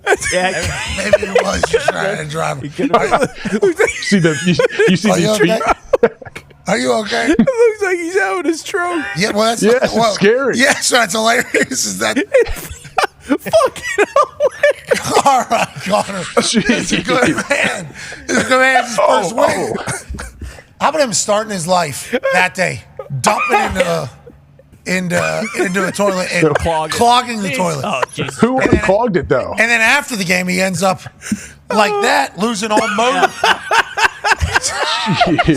Greatest day of my life. Come on, Con, man. He's looking up at him like, what the fuck, man? We're happy he's okay. Good teammate. It's a good team right yeah, there. Hold me. Definitely, that's what he's saying. Don't let go. Hey, now it's not the It's time. like when somebody gets dinged up bad. They get dinged up, and like, hey, here, stand in front of me. Come on, take a step. I'll tell you what, speaking of dumps, you sit down too long, take a dump, you lose the feeling in your feet, in your legs, and then you try to walk, and you're on. Is that what happened? You're on the moon. Is that what happened? I wonder if that's what he felt like at that time. Just late onset. Skates. Late onset, yeah. Yeah, because every once in a while, I feel like I'm going to break my ankle when I'm walking. Yeah. Man, too long of a dump here. Should have got up earlier. Can't feel my legs. And I'm just kind of missed. That's what happened here. I mean, wobbly, to say the least. That was a super dump paying him back from earlier. That was too good. That's right. He took a super dump in a super dump. And he got a super win. For them, I'm happy for Riz, man. Yeah, it's awesome. Tough spot. The interim head coach spot is a tough spot. Obviously there's been incredible positive stories like AP last year wins and goes does thing. Rich Bisaccia, I think whenever he filled in for the Raiders wins, then he doesn't get a head coaching opportunity. It's like the coaches are viewing this as an opportunity to be a head coach, like run a team. Like, hey, this is my opportunity. I don't know how many I'm going to get. I don't know how many jobs I'm going to have as a head coach in the NFL. But right now, interim or not, I'm getting a chance to lead a building. So, like, him changing the practice and then doing the activation thing, I'm sure there's other. He said he wanted the building to feel different. He said he heard about the locker room. I did not. So, as he was telling me that, I was hearing about it in real time and that he didn't fully explain it. So, I still don't know what all he has done to those things. I should have known that going into the interview.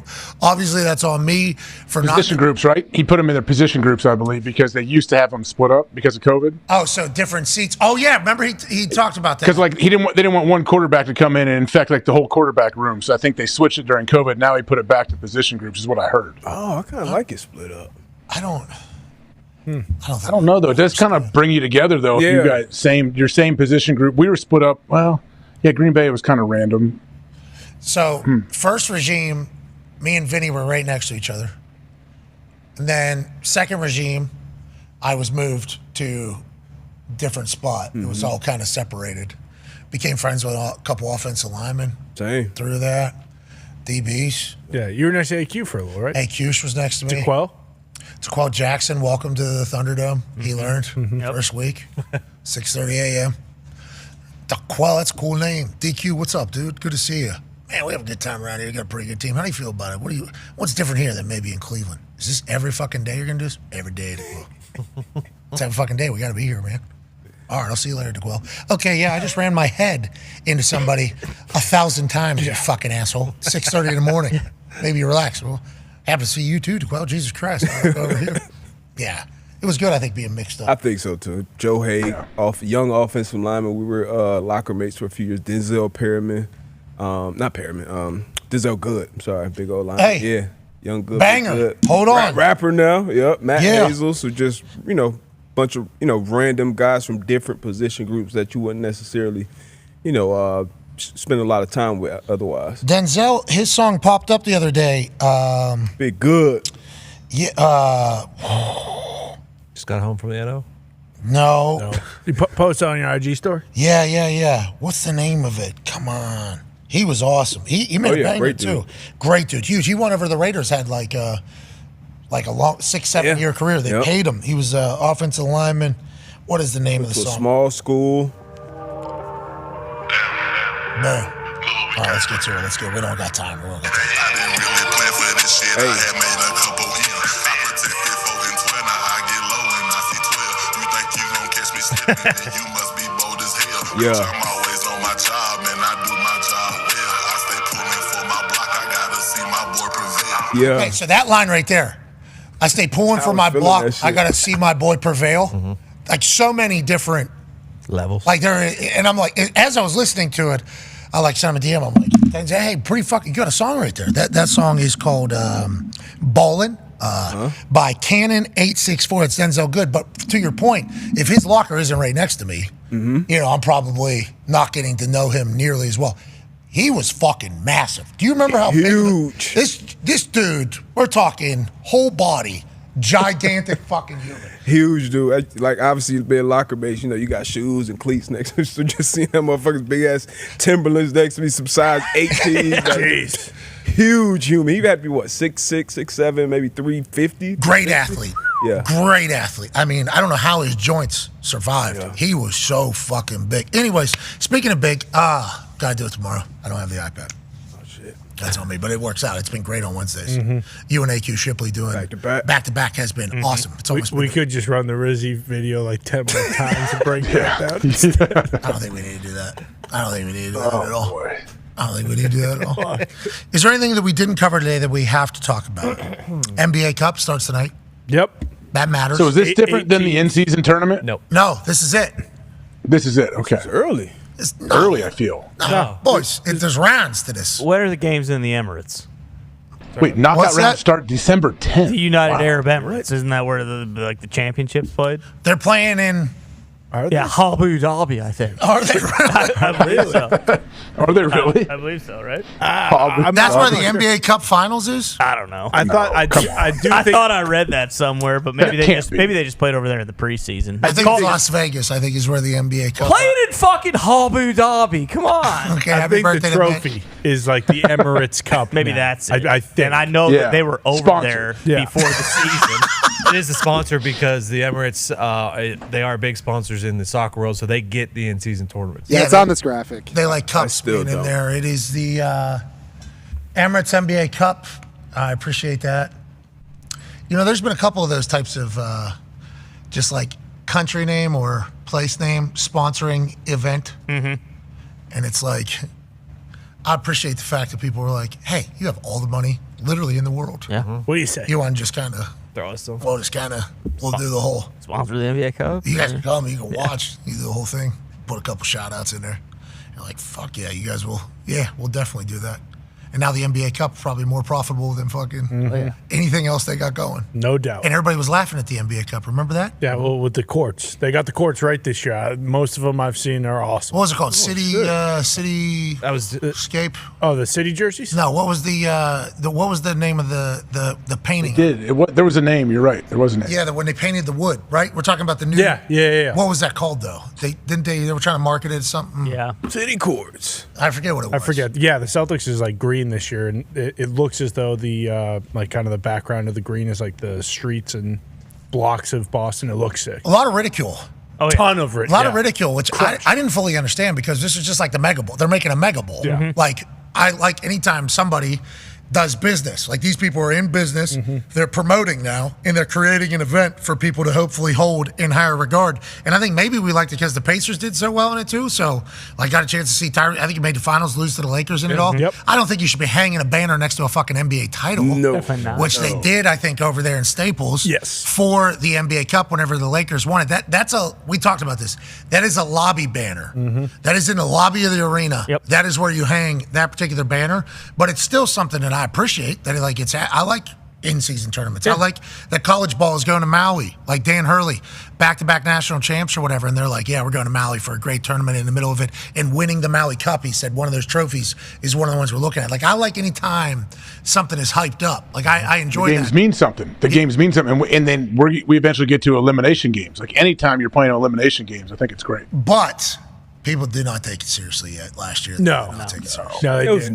new, you know. Aside from the Lakers. Players do. Players want that cash. Yeah, because there's extra $500,000 bonus to everybody on the bench or something. Yeah, Oh yeah, that every was player. another awesome part. Like the big time players, still being excited for the other guys getting those, big checks and shit like that. LeBron, I remember celebrating. Got like, anything new, people was gonna make Shit kind on, of Mickey Mouse. those And also NBA Twitter is a fantastic place. Yeah. So you toss a fake cup in there, man. buddy. Yeah. Let them run. The banner too is like one banner, and then it's like if they were to win it this year, they wouldn't add another banner. They just put 2025 on it, so it's Need to put it in the lobby. yeah. Maybe every arena has a lobby. Just go ahead and lobby banners are just fine. A rug.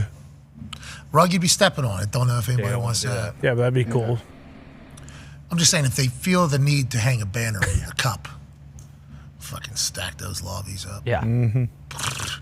Look at me, beginning, middle season Cups.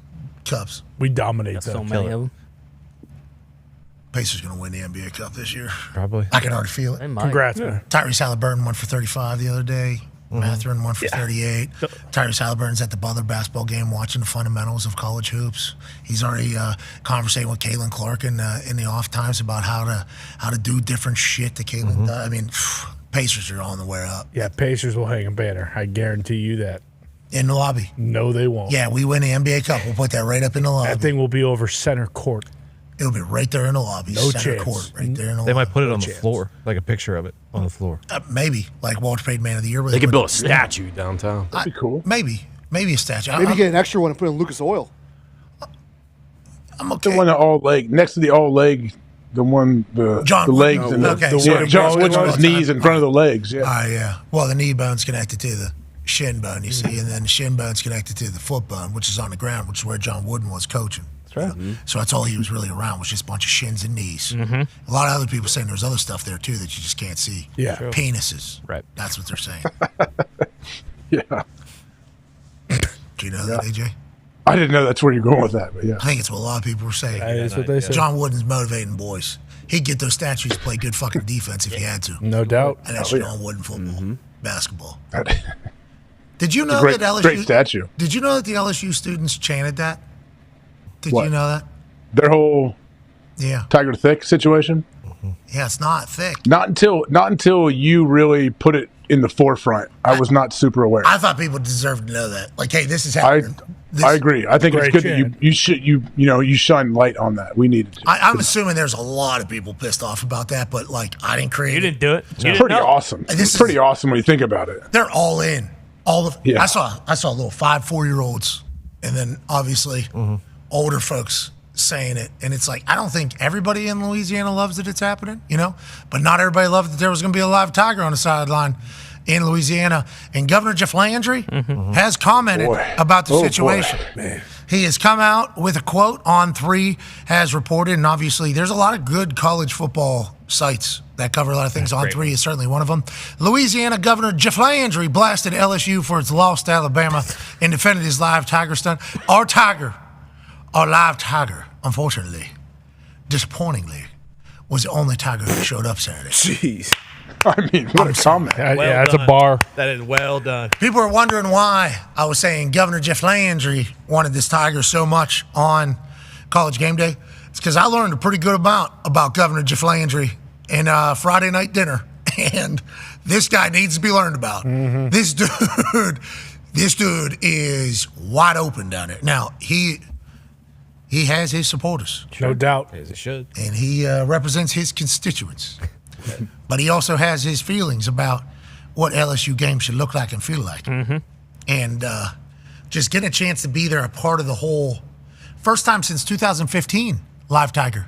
And then allegedly, like university, we're okay without one, without a Live Tiger. We got one right outside here in the sanctuary. We got this figured out. Good air conditioning on the rocks. We got the whole thing. Able to do this, it's a sanctuary. Allegedly, I'm not saying everybody at LSU that is a part of their, what would that be? Front office, not the front office, the people that run the school. Border regions. Whatever, that whole thing. Not, maybe not 100% of them, but I guess there was a pretty overwhelming of we're okay. And then there were some other, pioneers or powerful voices in Louisiana saying it's okay. It's okay if we don't. Governor Jeff Landry said, I don't give a fuck. Sideline. I want a tiger on that sideline. I think when I was a boy, it was one of my favorite memories whenever I heard that thing roar. Exactly. And then now we don't have one? Why is that? Why don't we have if Bevo could be at Texas, if Uga could be at Georgia, why not a lot? I think Governor Jeff Landry was saying the same thing. It was the execution. I'm with Tone. The idea he had yesterday was brilliant. Yeah, Like you gotta have Gladiator 2 is about to come out. You gotta have them out of the cage, chained to the ground. Well, I think Governor Jeff Landry, I assume, had to concede some things for that case. I think he was potentially coming out on top of that, riding that thing out there. You can have a glass cage or a glass habitat on the field just like they do for Bevo, because you're going to have a ceiling or wall so the tiger doesn't get out. I agree with that, but you can't see the tiger in that cage. Yeah, unless they had the light on. You need to get eyes on it. Yeah, so the tiger was there, did show up, but I don't know if it was seen by the entire. Only tiger to show up. They spent $19.8 million on that stadium renovation. And Governor Jeff Landry is asking, why don't we put the fucking sanctuary inside? $19.8 million. You were there. Is there room- That'd be is so there room cool. in any of the end zones or silence? Yeah. I'm sure Governor Jeff Landry could find some spots. Tie him up to the goalpost. Tie him up to the goalpost for a little while. I don't know if that's. AJ, we're doing something That's serious more here. humane than a cage. Much more humane than a cage. We're not going to get rid of the cage right now. We are. Yeah, but I'm saying tie him around the goalpost with those retractable dog leashes that people walk around with their golden retriever, drag them through the streets. Just put one of those on them. Okay, yeah, and people refuse to hit that button to A stop. commercial version, though, that's much stronger. Yeah, but you're talking, they need to hit the button a little earlier. Those things are stupid, by the way. I feel like he's not taking this serious. They need to put the sanctuary on top of the jumbotron, and then just have that thing up there. And now before the game starts, they By the way, all did you like see what was back? They all like What's that? I saw the Carolina Panther. Bingo. In Germany. And they won. And he was buying beers for everybody. Anytime that tiger is jumping around, or sorry, panther, excuse me. Isn't college football? They're going to win. This is pretty, I think they lost last time it was out, maybe? I don't think so. No way. Yeah, I mean, it's crazy that Panther is on video there. Yeah, Germans were so fucking scared. That was crazy. Did you see that, AJ? It was running around the stadium over there. That's my first time actually seeing that. That's not true. Yeah, the thing about that panther, it's not a real panther right there. That is a. No, come on now. Look That's at that's a Has fake to be. panther. That's not a real panther. CGI, I think. Yeah, it's actually roaring right there. Du hast, bitch. That's what that panther was saying. And then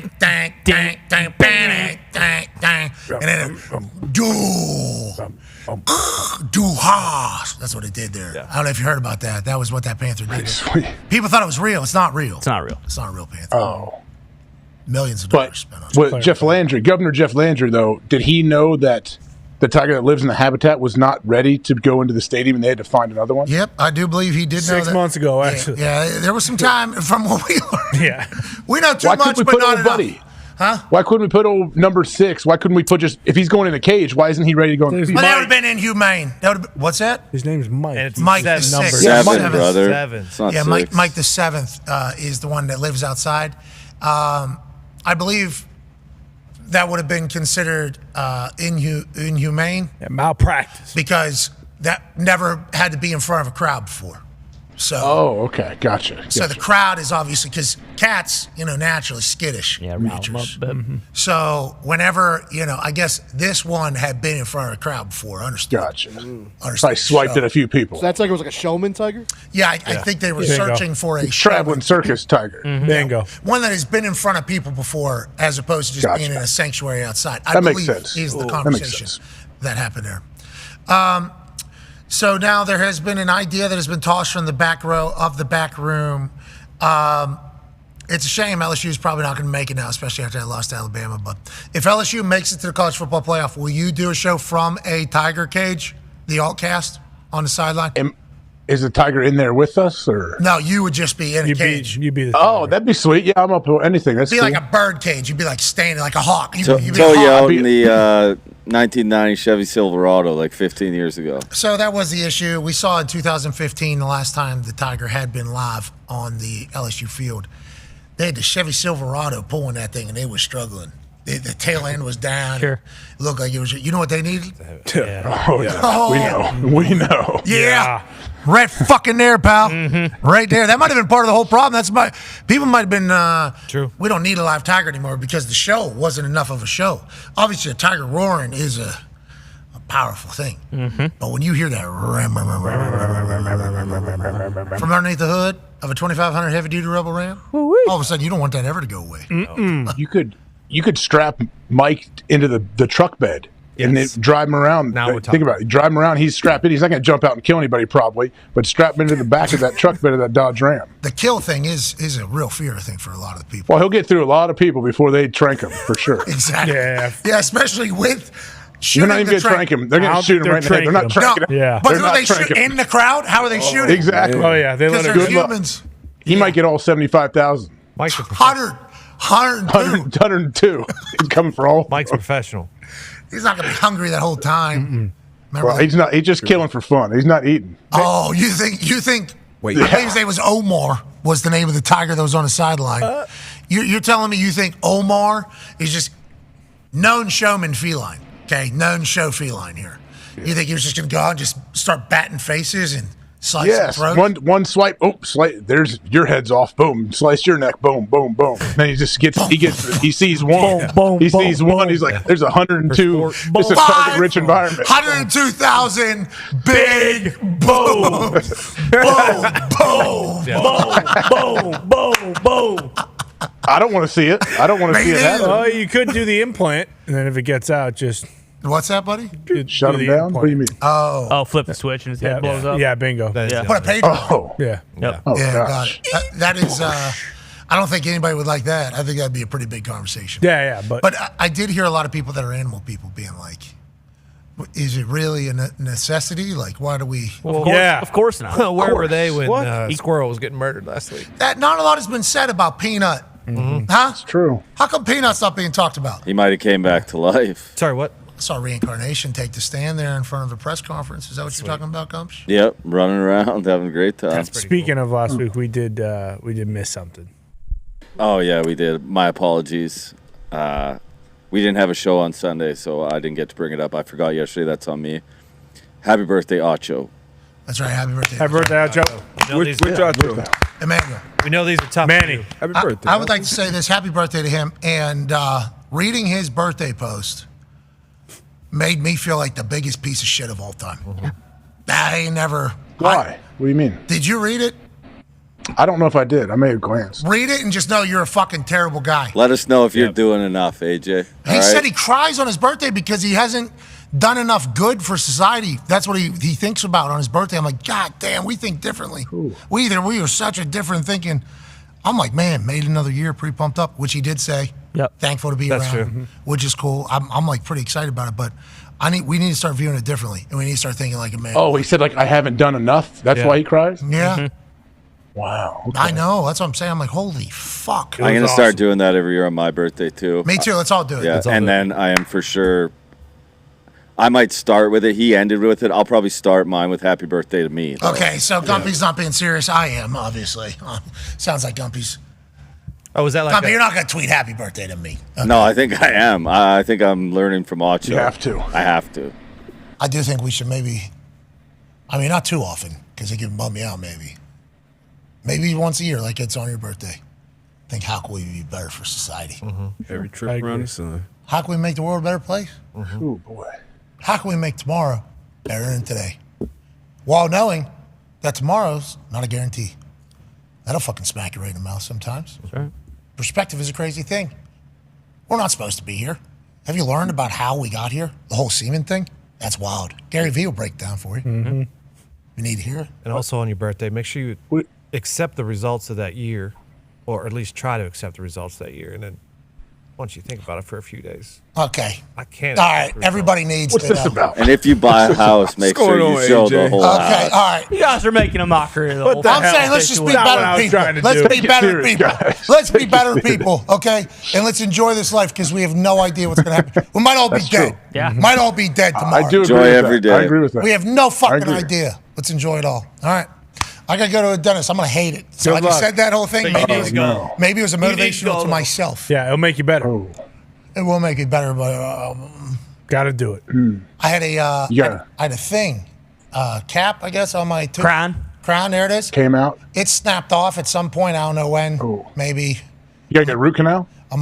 I don't even know if that's. I don't. They're not that bad. Don't worry. They're not that bad. They're I don't know when. Okay. I just thought it They're was going not. to stop hurting. I thought it was just going to Oh, stop no. hurting. So it's been like 4 weeks with not being able to drink like cold water or hot stuff or Oh yeah, that's tough. Cold beer on Friday night. yeah, can't have one. That's a shame, isn't it? Pair of Jeans a if little it too just tight. right. A little too tight. Yep. And you know the what I like radio. about it? I haven't been able to have any of that chicken fry. I haven't been able to have any of it because just been having to eat out of what. But I thought the nerve would stop hurting. Like, hey, enough. Knock it off. I thought that for a couple of years. Yeah. Yeah. It's not. It's getting worse. It's getting worse. It does. And then I looked at Get it taken care of. Get it taken care of. It's worth it. Yeah, 100%. Well, I went and looked at it. So I looked at it for the first time. Like, I didn't even want to see it. You know, I don't want to know. Boy, it's very clearly fucked up. Is it? Yeah. Connor, I looked They at meant it to, today. That happened to me, and they had to just rip. They had rip the tooth out that day. That the cap ripped off from a earlier situation that I had crushed. I don't think Yeah. you're there yet if it's only been like a few weeks. I mean, this guy just said like, yeah, I spent 3 years thinking it would go. I don't know, away I every saw it. day, If and they it didn't. say a root canal, if you're not down any teeth yet, just get rid of it. I agree. I think getting the teeth yanked is not as bad. As long as you're not down any. I'm down 2 or 3. I got to get root canals. But if you're not down Hold any this thing. yet, I don't want it. Get it out yeah, of there. get it out. Because if you get a root canal, you're just gonna have to keep going back forever. Yeah, I'm not doing that. I'm not a sucker. No, you don't. No. Get a root canal. Save it if you can. So get out. It's in the back. It's been annoying. I've been able. You sound like a fucking dentist. You save the tooth if you can. You got a great smile, D-Butt. You got a great smile. Yeah. It's a back you should just row. tell them to Who rip them all cares? out. I mean the back. You say fuck it. Just you get need rid of those. all of them. Put your back. Need those. That'd be awesome. The back ones? Yeah, but I got another side. Yeah, I've been working with it for a Sure. month. Yeah. Plus, if we're talking about smiles, go ahead, smile. Ah. Yeah, you can't see the one that they're going to yank. If you can't see it, get rid of it. You get a fake one later. Bingo. A gold All right, so one. I'm walking in there saying, take it out. Yeah, You should rip this fucking How's this thing out. work? Well, I know when you're The a fake kid. one means fake one. They have to put a drill I'm a not screw doing it. down in Cross your that gum. bridge later. I'm not doing If it. you're not later. down any, just get it yanked. I am. You That's can what I'm doing. spare Yeah. one. That's what I'm doing. Just keep yanking a couple teeth a year. That'll be cool. Couple teeth. It's my first time. Now, granted, it can't happen again because I will. Can't eat Yeah. steak anymore. You're gonna wear that other side out That's though. If you not yank that one, you wear the other side out. This side's been holding up just fine for the last month. I know. Yeah, it has. I don't like every once in a while, though, something would just permeate its way over there. Oh, yeah. I would think I have it completely trapped, a sanctuary, if you will, with my tongue. And then all of a sudden, it sneaks in the back door almost. I'm like, Oh yeah. I'm doing like a reverse the cold breathing. is the worst. Ha, ha, ha. Yeah. Yeah. You breathe in, it hits it too. Sometimes if you breathe in. You know what the actual worst? I think everybody might experience it differently, but this is my first time going through something like this, so this is a wild scene for me. But like, if it's something that's like kind of a dud of a bite, like a crust of something, Sure. or like a gummy or something like that, if it's like a dud whenever you bite down on it, boy, that one has really caused me some real hours of sleep. That one this thing has kept me up at night. I mean, it has been a full on. It's no joke. I just took an ibuprofen yesterday for the first time for it. I didn't even think that would work, but it did. I told you, fucking go there. Should have been doing that for weeks. Would not be this. Sure enough, it did. Sure enough, it went right to it. I mean, why haven't I been fucking Crazy doing how that that for works. weeks? Why haven't I been doing that for weeks? Now you know. What a fucking idiot. Fix I it was today. so mad. When it was like, the pain went away completely, I was like, this could have been my life for the last 4 weeks. Holy shit. What a fucking idiot. Of course it works. That's because you talk to it. You gotta talk to it. And now you fix it today. Yeah, but I think I might just take ibuprofen when I get there. When push comes to shove, I don't know if they're going to be able to get me on that seat. I don't know. Give me the laughing gas. They do need to gas the shit out of me. They could. It'll be fun. That's quick if they're just pulling it out, right? I got to go down there, put me on a thing, do the thing, get me out of the thing. Yeah. Fucking They're stick not, some they're not pliers gassing in you your to pull mouth it. 10 minutes. They're not gassing you. They're not what? I don't know when they give you gas, but not for root canals. They don't give you gas because they need your mouth all the way up. They need to get in there. You got to ask for it. I need to be gassed. Oh, I've asked for it. Yeah. Good luck with the root canal. Maybe they will. I don't know. I'm not doing a root. We already said I'm not doing a root canal. I'm pulling them out. If it needs If they pull it, yeah, good luck. They pull it. They're not going to gas you. They'll jam that needle in there and numb it up for a while. Yeah, I remember that big old room from when I was a And then kid. it goes shooting up through your face. They hit a nerve and all the pain, shoom, it shoots up through your face and forehead. I've had it all. You know, I got all the fake ones now, but I had. Do you I've remember done when it all. AJ was on and water falling out of his mouth? Nothing happened. Something happened with you? No. Better than the time you got poked in the eye and you had to wear eye patch for. Oh yeah, I was working on. Forgot about that. I got jabbed. What'd you say? Your cornea healed quicker than anybody in the history or something like that?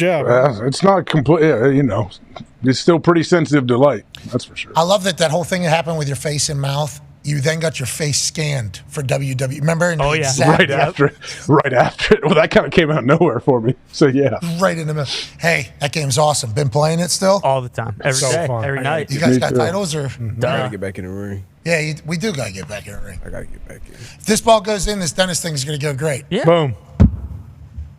Better make this one. Oh, yeah. Oh, Bang! Yeah, see? There we go. Oh. Take care. Well Take done. care. Doing great. There it is. Now a lot of people are going to question how often you really truly focus in on these. There's old Batch. Boy. Old Man, Patch that was Hawk. painful. It's a painful We situation. couldn't even see the patch with those sunglasses on. So Yeah, it's crazy. The reveal thankful was you nuts. did that. Thankful you did that. All right. Boy. I'm glad I got through that. Oh man. Hey, I'm glad it went. I'm glad it happened though. I honestly am. It was great. It was a new pain I've never dealt with, so it helped. Adversity. calloused. Now even your eyeball calloused up. Yeah. That's AJ Hawk football. All right. Tua, we don't need any more tackles. We don't need any more Nope. Yeah. I'm just leading. Appreciate the effort though. Me too. Absolutely. This guy loves football. The thing with Darlington was really cool.